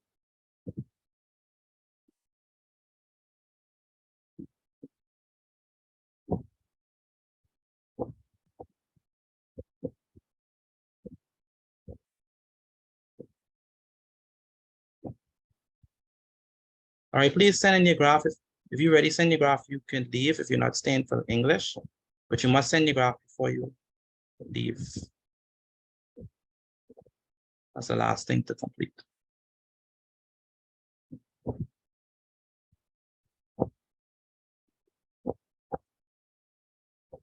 Please try to shade within the graph. Don't go over like me. That's not neat. I'm just doing it because I have to save time. We have to move. I have received the mirror on Shay's graph. Still waiting on the other ones. Mr. Petit, Yes, ma'am. please excuse how rough this could look. Ah. I could do it over. Okay, yeah. That's the disclaimer. All right. That's an immediate disclaimer. This look bad. Oh my goodness. Okay, I'll see. I'll be the judge of that.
All right, are we finished?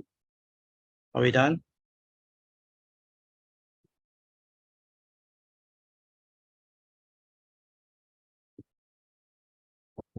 Hello, are we done? Are you finished with this? Yes, sir. Okay. Yes, sir. All right, so that means that we could go on to.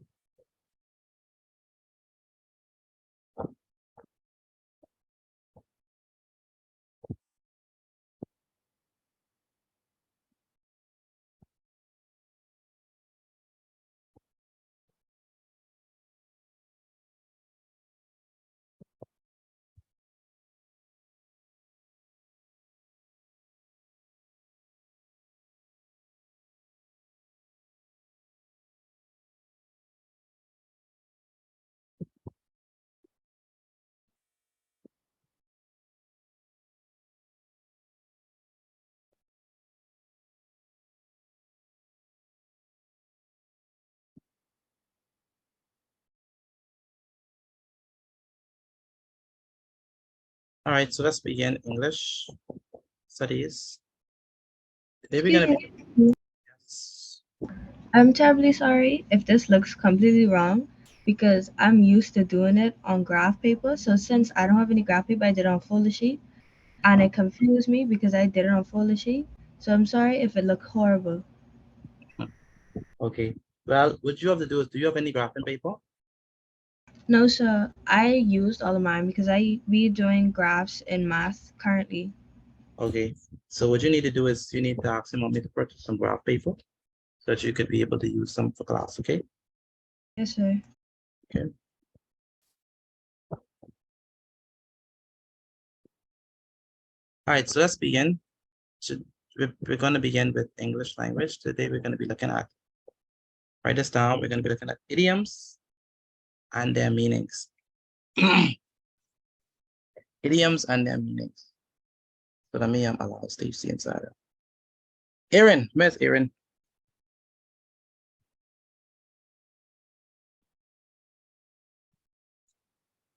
Yes, sir. What do we mean by idiom? Um, I don't know. Oh, you're not familiar with idioms? Okay. No. Alejandro, are you familiar with idioms? What do you mean by idioms?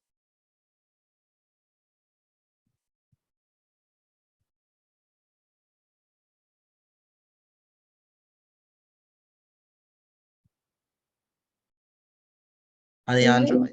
Isn't an idiom like a figurative expression? It is a figurative expression.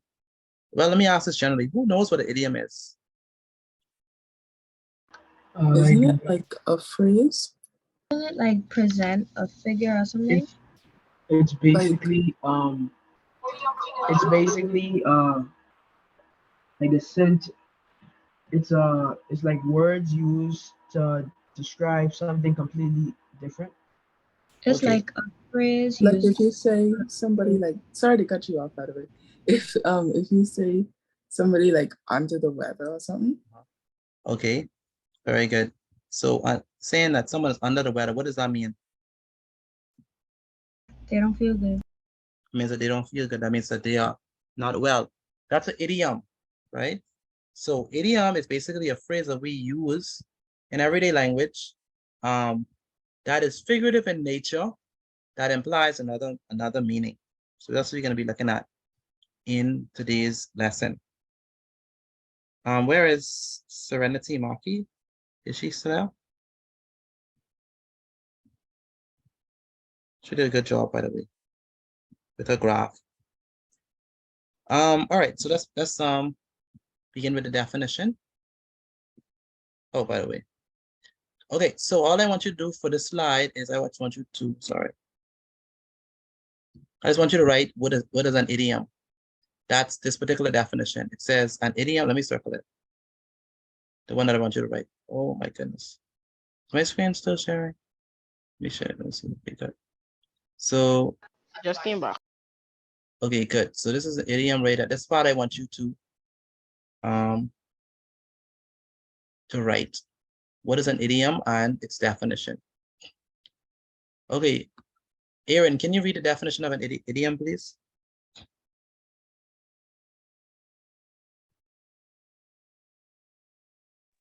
An idiom is a saying that doesn't mean exactly what is written. They have hidden meanings. Very good. Rakia, are you there, Rakia? Is Rakia? Yes. What is the idiom? An idiom is a saying that doesn't mean exactly what is written. They have hidden meanings. Very good. Where's Sharon Brown? Yes, sir. For your maths work, you just have B is greater than 4. You do not have the instructions. Please do not practice that habit. You must write the instructions. You hear me? It on the other paper. What other paper?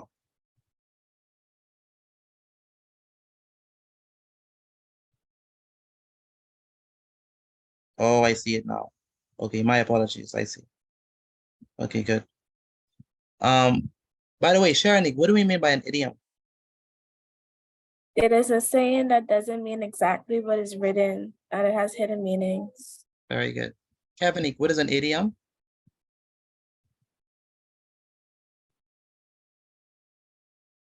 Kevin, An idiom is a saying that doesn't mean exactly what is written. They have hidden meanings. Very good. For Kevin, I'm still waiting on the math notes. Yes, I still writing them. Okay. All right. Good. That was Kevin.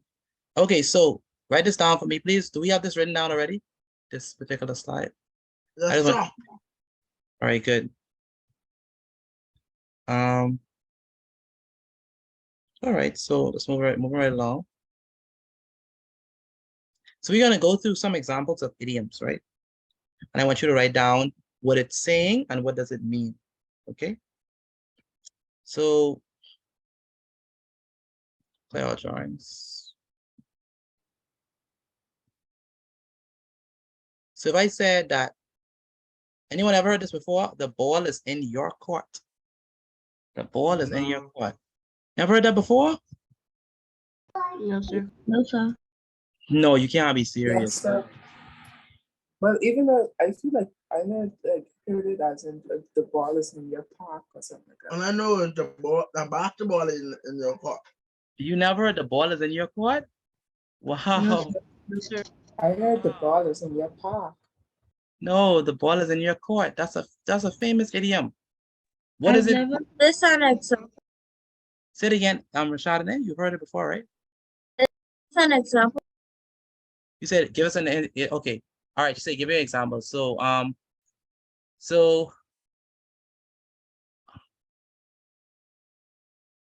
okay, so let's say for example, let me give you a good example. Hey, So I asked if this was an example. Like, oh can yeah, you hear me properly? okay. Yes, this is an example. So when we say ball is in your court, what we basically mean is that it means that it's your decision. So the ball is in your court. It's your decision. Your destiny lie in your hands. Okay.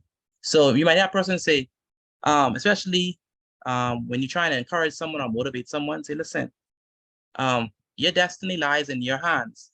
The ball is in your court. That's how I may say. Or you can't keep on blaming people. It's time for you to take accountability for your actions. The ball is in your court. Okay, that's what it means. You understand that? You writing this, Mr. Yes, you're writing this down right now. Writing this down.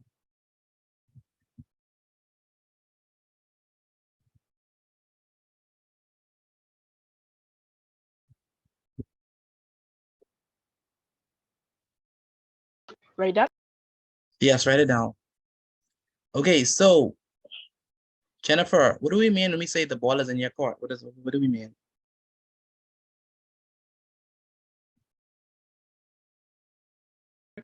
It is your decision. It's your decision. Very good. Jasmine.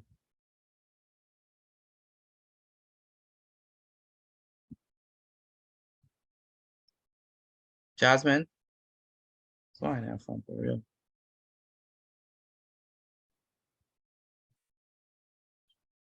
How about who I haven't heard from today? Fashante.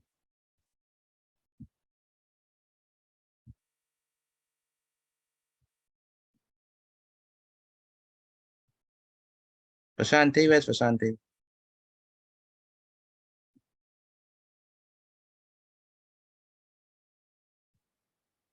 Can't have from Fashante.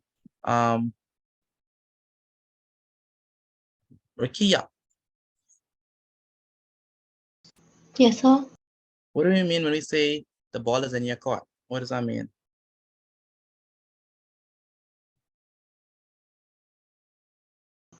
I'm not really sure. No, you're not sure? It's on the screen. Rakia. Oh, it is your decision. It's your decision. Very good. That's what we mean when we say the ball is in your court. So if I say, Rakia, if I say that you have to stop copying off of people inside class and start doing your own work. Because in life, the ball is in your court. So what I mean is that it's your decision. It's you. You have to take responsibility for your actions. You have to do what you need to do in order to be successful. That's what I mean when I say the ball is in your court. You understand that? Yes, sir. Very good. All right. So then we have another one. You probably might have heard of this one before. Great minds think alike. You all heard that one before, right? Yes, sir. So what do you think? Paul heard about that one before. How about the rest of you all? Have you heard this statement? Didn't somebody use that today? In class? Yesterday. I think yesterday. Great minds think alike. Gabrielle, where's Gabrielle?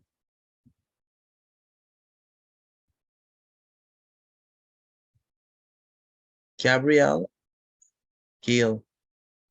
Yes, sir. What do we mean by great minds think alike?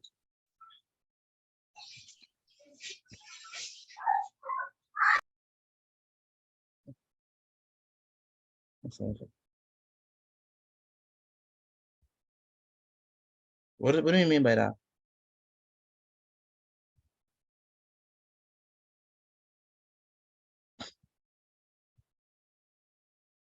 You want to pass it on? Yes, sir. Okay. Ginseng, what do we mean by great mind things alike? Think alike. Great minds think alike. Yeah, what do we mean by that? I mean, it's like,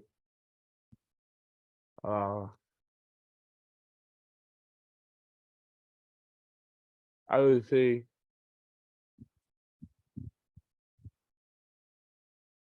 I ain't gonna lie. Great mind things alike. It's hard to explain it. Yeah, it's hard to explain. Basically mean that clever people think in the same way, right? So Yeah, that's what yeah. So it's mean that clever people think in the same manner. All right. That's what it means. Clever people think the same. I was gonna say something similar to that. Okay. I was gonna say like I was smart gonna people. I was gonna say like smart people like share the same ideas. Something like Yes. that. Yes. Very good. That's another way to put it. I was gonna say, or mostly all people think the same.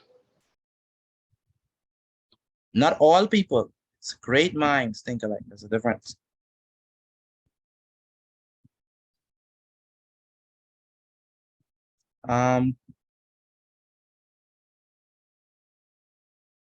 So write this down, please. That's another idiom.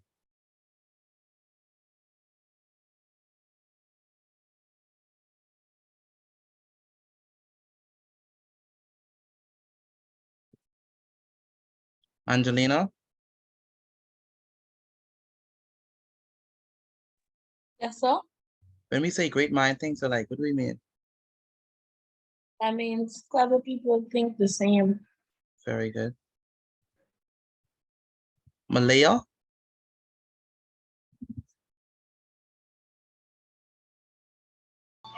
Yes, sir.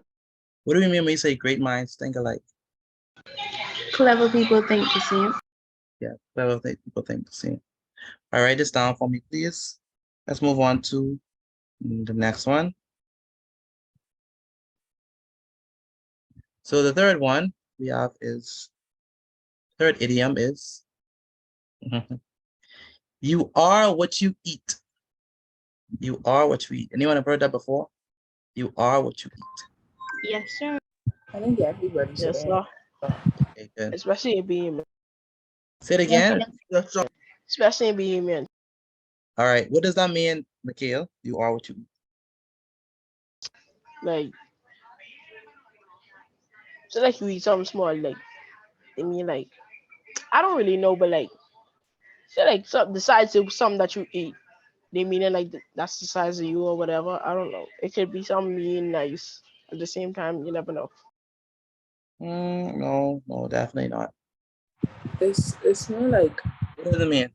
Like if you put healthy things into your body, you will be healthy. Yes. Like essentially, like how you look is based off of what you eat, which really isn't true per se, but you know. Pardon? It's more like it could have to do with like portions, like what Mikhail said, but it's more like the quality and like what you actually putting into your body is like what you're gonna get out. Yes, definitely. So it's just like that's what we say you are. Are you right? Yeah, go ahead, Jensen. I don't think this is a quote, right? It's an idiom. I mean, idiom without, like, if you're like, I don't think this necessarily have to do with food. Okay. But it could be like the people who you hang around. Yeah. Or whatever. Like you start to take in, like take in their like whatever they do, you start taking. And like, Or if you hang around a person that stutters too much, you're gonna stutter. No, what he's saying is that, Mikhail, that's why you have to listen. What he's saying is that you, based on what you surround yourselves around, is going to influence you, right? And so I never thought about it like that, but that's also a good way to think about it too. Not just, Shreya brought up a good point about physical food. Like, you know, if you eat garbage, then how you expect your body to perform at a high level, right? But if you eat healthy food, obviously your body is going to function at its peak. The same thing with what you eat spiritually, like if you eat bad music, bad shoes, eventually those things are become a part of you. That's why persons a lot of time have a struggle with cursing and profanity because that's all they listen to. And the people around them is curse a lot. So when they come to school and it's time to stop profanity, it's hard because that's their surroundings. And so you are what you eat. It becomes a part of you. All right. So that's what it means. So this one is saying to stay healthy, you must eat healthy foods. You are what you eat. So if you consume things that are unhealthy, you will definitely become unhealthy. If you consume things that are good for you, you will become, your body will perform at an optimal level. Okay.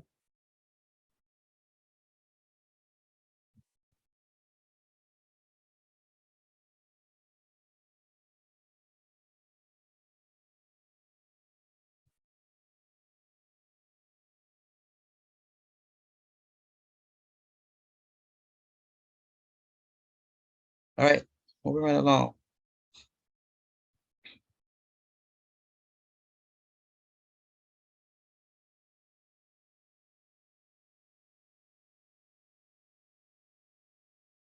It's a small world. It's a small world. Anyone ever heard that one before? It's a small world. Yes, sir. Yes. It's even in Lion King. It's a small world after all. I don't know if y'all know that, but that's the 90s.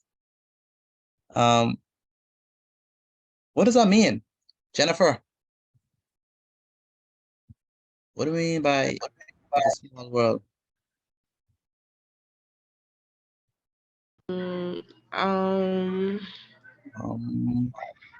You're meaning by, let me see how I should put this now.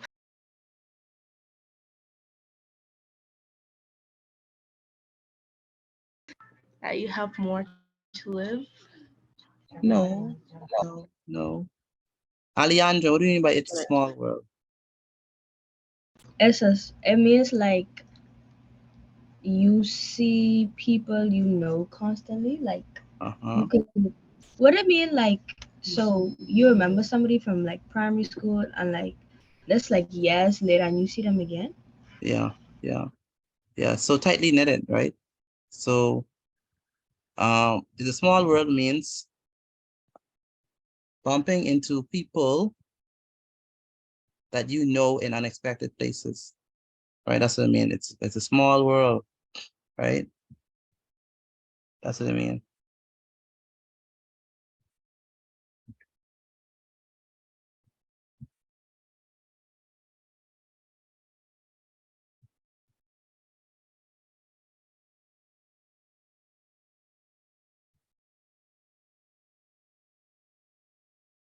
All right, so that's gonna be the last of them. I want us to do an exercise based on this. But before that, please send in your notes which you have so far for idioms. And then I want us to do the exercise. But before we do the exercise, these ones you do not have to write down. But Can you go back to the small world. This one. This one. yes, sir. Okay.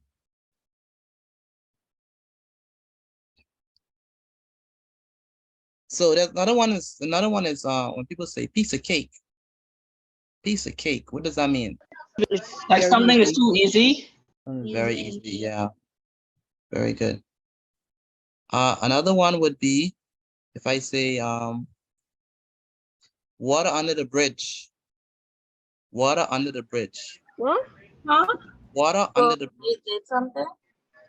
It's not like past news or something like that. Yeah, it's the past and it isn't important anymore, right? That's water under the bridge. Water under the bridge. Cross your fingers. What does that mean? Good luck. To hope something would happen in the What way would that, happen? yeah, the hopes that something would happen the way you want it to happen. Cross your fingers. Let the cat out of the bag. Stop being a fool. No, let the So like, cat. tell me Like, exactly let what the you want to secret say out. Say instead it of like again. breaking it down. Just tell me exactly what you want to say. Yes, let the secret out. Very good. Let the cat out the bag. Okay. Pulling your leg. So boss me around. No, I'm just pulling your leg, man. I'm just pulling your leg. Like teasing joking. Like or joking about something that you did? Yeah, That you did I'm just recently? joking. Yeah, I'm just joking. Yes, I'm just pulling your leg. Um, everything but the kitchen sink. What? Everything but the kitchen sink. That means they clean everything but the dishes. No. Everything but the kitchen sink. So say for example, someone, That's the only thing. let's say for example, you're parking your bike. Let's say for example, you're parking your bike to go away, right? And then you parking, and your parents say, "Did you get everything to fit in?" You say, "Yes, everything but the kitchen sink." You forgetting something? It means that you include nearly everything, but everything That's couldn't the fit. only thing you leave. Only thing, which means that you almost have everything, but everything couldn't fit because the kitchen sink is so big, it can't fit, right? So everything but the kitchen sink. Nearly everything has been included, but not everything was included. Okay. All right, so let's do an exercise on this. You all finish, write that down, right? Send in the notes for me, please. Again, send in the notes. Can you go back to the other two, please? Okay, sure.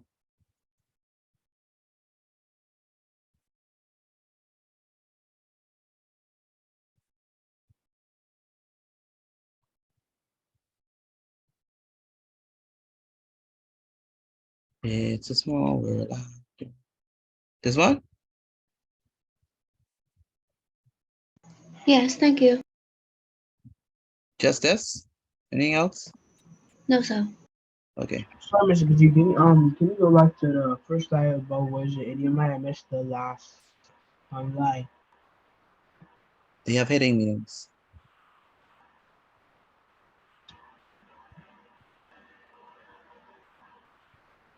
Okay, thank you. No problem. All right, so let's do an exercise based on this.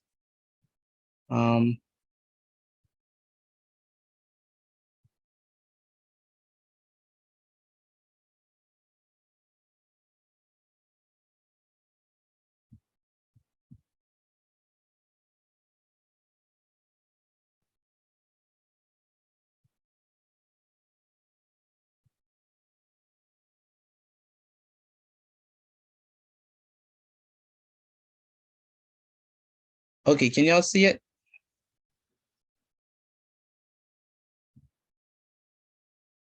Can y'all see it? Yes. So do you want to write all them questions? Can you let me be the teacher for 1 second? Just once. Mikhail. All right, so I want you to write the number and the letter. All right. So read the question. Determine the meaning of the ones that written in bold. So what do they mean when we say bending over backwards? Does that mean that Casey is doing very little? La la la. So you're gonna write number 1A, number 1B, or number 1C, or number 1D. All right. Same thing for number 2, same thing for number 3, and same thing for number 4. All right. You could zoom in, please. I was just about to ask that. Yeah. Is that better? A little bit more. Thank you. That's good. Okay, good. So you're gonna write the number and the letter. You have to go fast because there are more than 3 questions.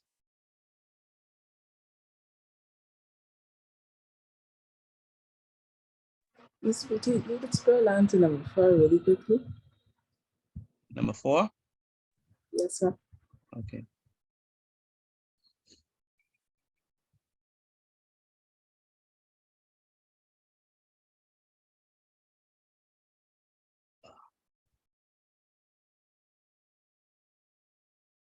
I want you to put your answers, write them down in your book. So put 1A, 2B, 3C, like whatever number and the letter for me, please. And then when you finish, put your answers inside the chat for me, please.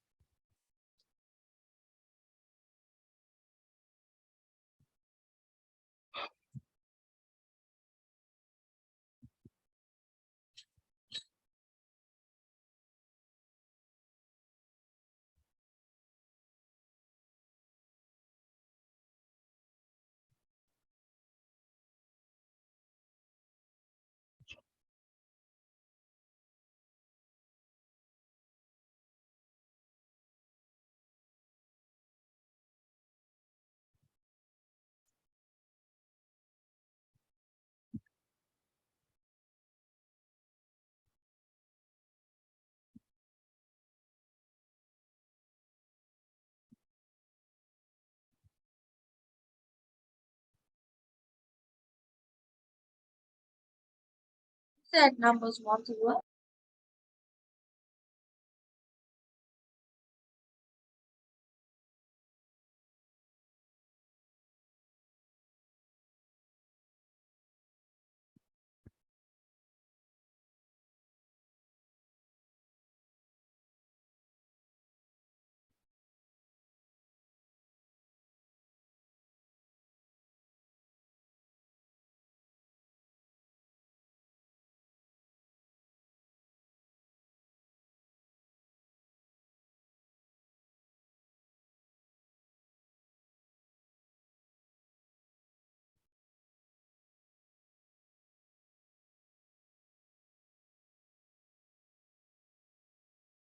Can you scroll down, Bliss?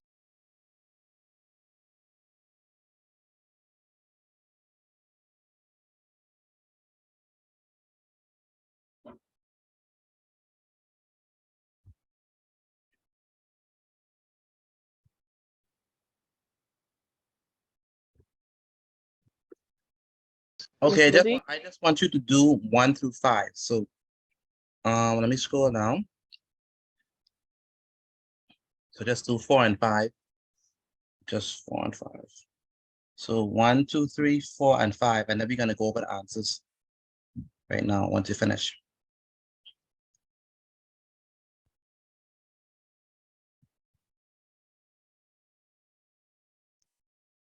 Like I said, once you finish, put your answers inside the chat. Please put your answers inside the chat once you finish.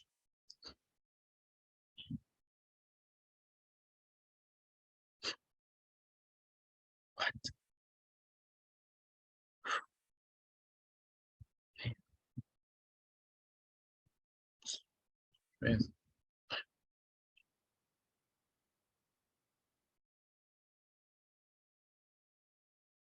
Mr. Petit, can I see question number 5D?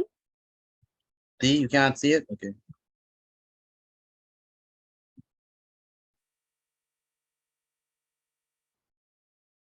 Mr. Petit, we could put our answer in the chat, right?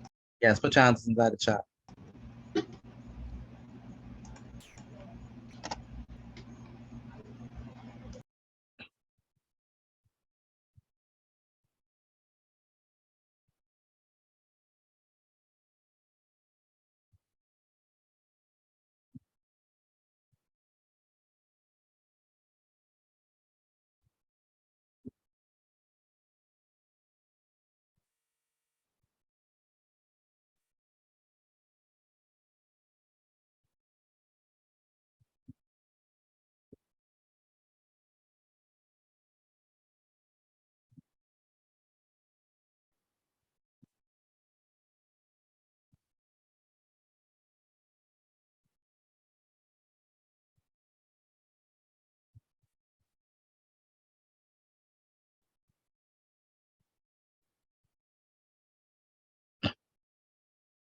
Mr. Petit, Yes, sir.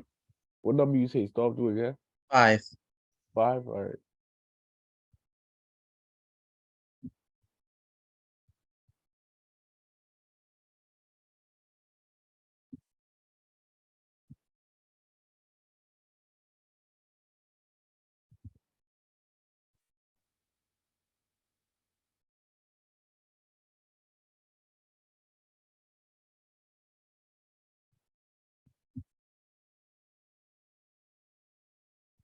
All right. Like I said, put your hands inside the chat, please, once you finish.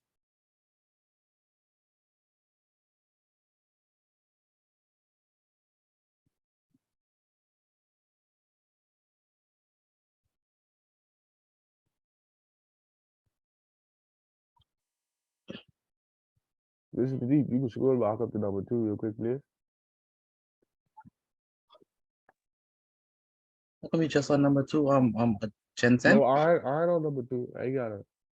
I just couldn't get the answer.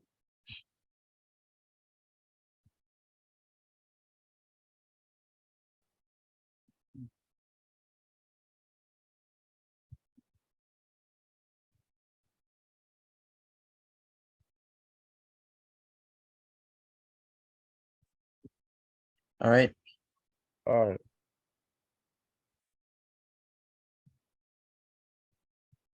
Okay. So we have several answers in the chat. Still waiting on the others. Please send in your answers in the chat for me, please. Again, send your answers in the chat for me, please.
All right, so are we ready to answer the questions? I think we're ready.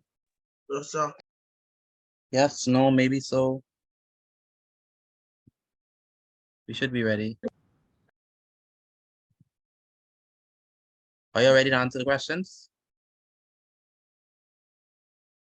Yes, sir. Hello? Yes, Okay. sir. Okay, good.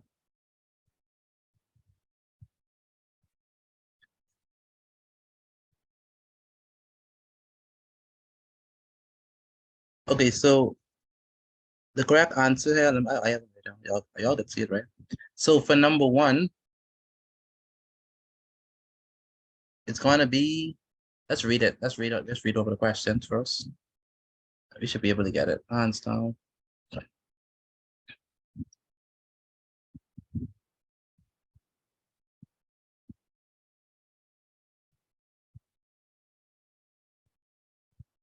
Can you read number 1 of Shaya for me, please? After going to the zoo, the mall, and the movies, Cassie was sick of bending over backwards to entertain her nieces. A says Cassie was doing very little to entertain her nieces. B is Cassie was making small efforts to entertain her nieces. C is Cassie was trying very hard to entertain her nieces. And D is Cassie is not trying at all to entertain her nieces. And the Right. answer is C. The correct answer is C. When we say bending over backwards, what does that mean? Doing the most? Yeah, doing the most, trying to do all that you can So to help a person. So the correct answer is C. Number 1 is C. The correct answer is C. Anyone got that right? Yes, I sir. Yes, sir. Yes, sir. Jensen, read number 2, please. Number 2, Bobby would have been playing ball until the cows came home. If it hadn't been for Susie dragging him home for dinner. Options. A, Bobby was just about to stop playing ball. B, Bobby didn't even want to play ball to begin with. C, Bobby prefers major athletics. D, Bobby would have continued playing ball for a long time. What's the correct answer? D. D, very good. Until the cows come home. That's basically an expression. Y'all have heard that expression before, right? No, but I just compare it to like how cows just walk slow. Okay. Yeah. Okay. All right, that's a good one. Yeah, playing ball until the cows come home, or doing activity until the cows come home, basically mean you will do it for an extended period of time. Okay. Yeah. Good.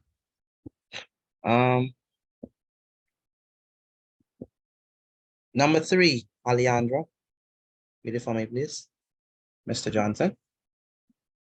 Mr. Johnson was very particular about the arrangement of his classroom, so the thing he hated most was when his students caused a ruckus with their wild horse play. A. Mr. Johnson hated when his students pretended to be animals. B. Mr. Johnson hated when his students played sports. C. Mr. Johnson hated when his students wrestled around with each other. D. Mr. Johnson hated when his students made animal noises. The answer I have is C. C. Yes, sir. Do we agree with her? Yes, sir. Yes, the correct answer is C. He don't like when they wrestle around with each other. Wild horse play. Okay, so number 3 is C. Again, number 3 is C. And number 4, Rakia, can you read number 4, please? Eric wanted to fix his cousin's computer, but he was already having problems setting up his aunt's Wi-Fi network, and he didn't want to open a new can of worms. A. Eric was sick of spending his time helping his family. B. Eric wanted to go fishing instead of working on computers. C. Eric was having difficulties untangling the computer wires. Or D. Eric was not ready to begin working on a complicated new problem. What answer you have? D. D. Does anyone else have D? Yes, sir. Yes, it is D. Open up a new can of worms. Anyone heard that expression before? Open a whole new can. Yes, sir. Yes or no? You heard that expression before? Yes, sir. Yeah. Anyone else have ever heard that expression before? Open a whole new can of worms. But is this bad? I mean, my teacher said that once because she was finished with all her work, right? But then as soon as she sees us in, she say, "Why? Now I have to open a whole new can of worms first." So it basically means that Eric doesn't want to begin working on a new complicated problem. That's what they mean by open up a can of worms. And the 5th one, Jennifer, can you read number 5? Even though Candice. Even though Candice already had a new job, she submitted her 2-week notice and conducted herself in a professional way at her old job because she didn't want to burn bridges. A.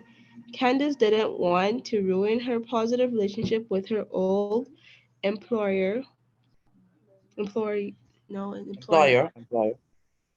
Candice wasn't ready to start her new job. Candice was really going to miss her old job. Candice was waiting until her last day to rub it in everyone's face that she was leaving. My answer is A. A? How many persons chose A? I did. A. Anyone else? A. Anyone else? Yes, sir. A. Okay. The correct answer is definitely A. It's definitely A. All right, because she don't want to burn bridges, which means that she don't want to the positive relationship that she have with her boss. She don't want to ruin it. All right. So the correct answer is definitely A, for sure. Did anyone get all right? Do I have any 100 to say? I did. Yes, sir. Yes. This is so easy. All right. Anyone else got all 100s? Straight. All right. Yes, sir. Mr. Badik, would Yes. B be correct for number 6? We're not doing number 6. We're going to end class. I don't want to open up a whole new can of worms. All right, that's a wrap. All right. Have a good night, everyone. See you tomorrow at 6 o'clock. Have a good one. Good night, Mr. P. Good night. Good night. Good night. But the Take P. one. Take one, yeah. Stay, please. Take one, yeah. Do not leave. Okay. Yes, Frank Kong. Yup, classes on Monday too. Or Of course. what is Easter break? What you mean by break? What you mean spell break? What you mean by break? I don't Like understand. Easter. I don't understand what that means. I don't understand what break means. It's not a part of my vocabulary. I mean like Easter break or something. Yeah, we don't have that stuff. You have class on Monday through Thursday. No one can stop us at the hurricane. All right. Take one, yeah. Hello. You had some questions, right? Sure. Yes, I did.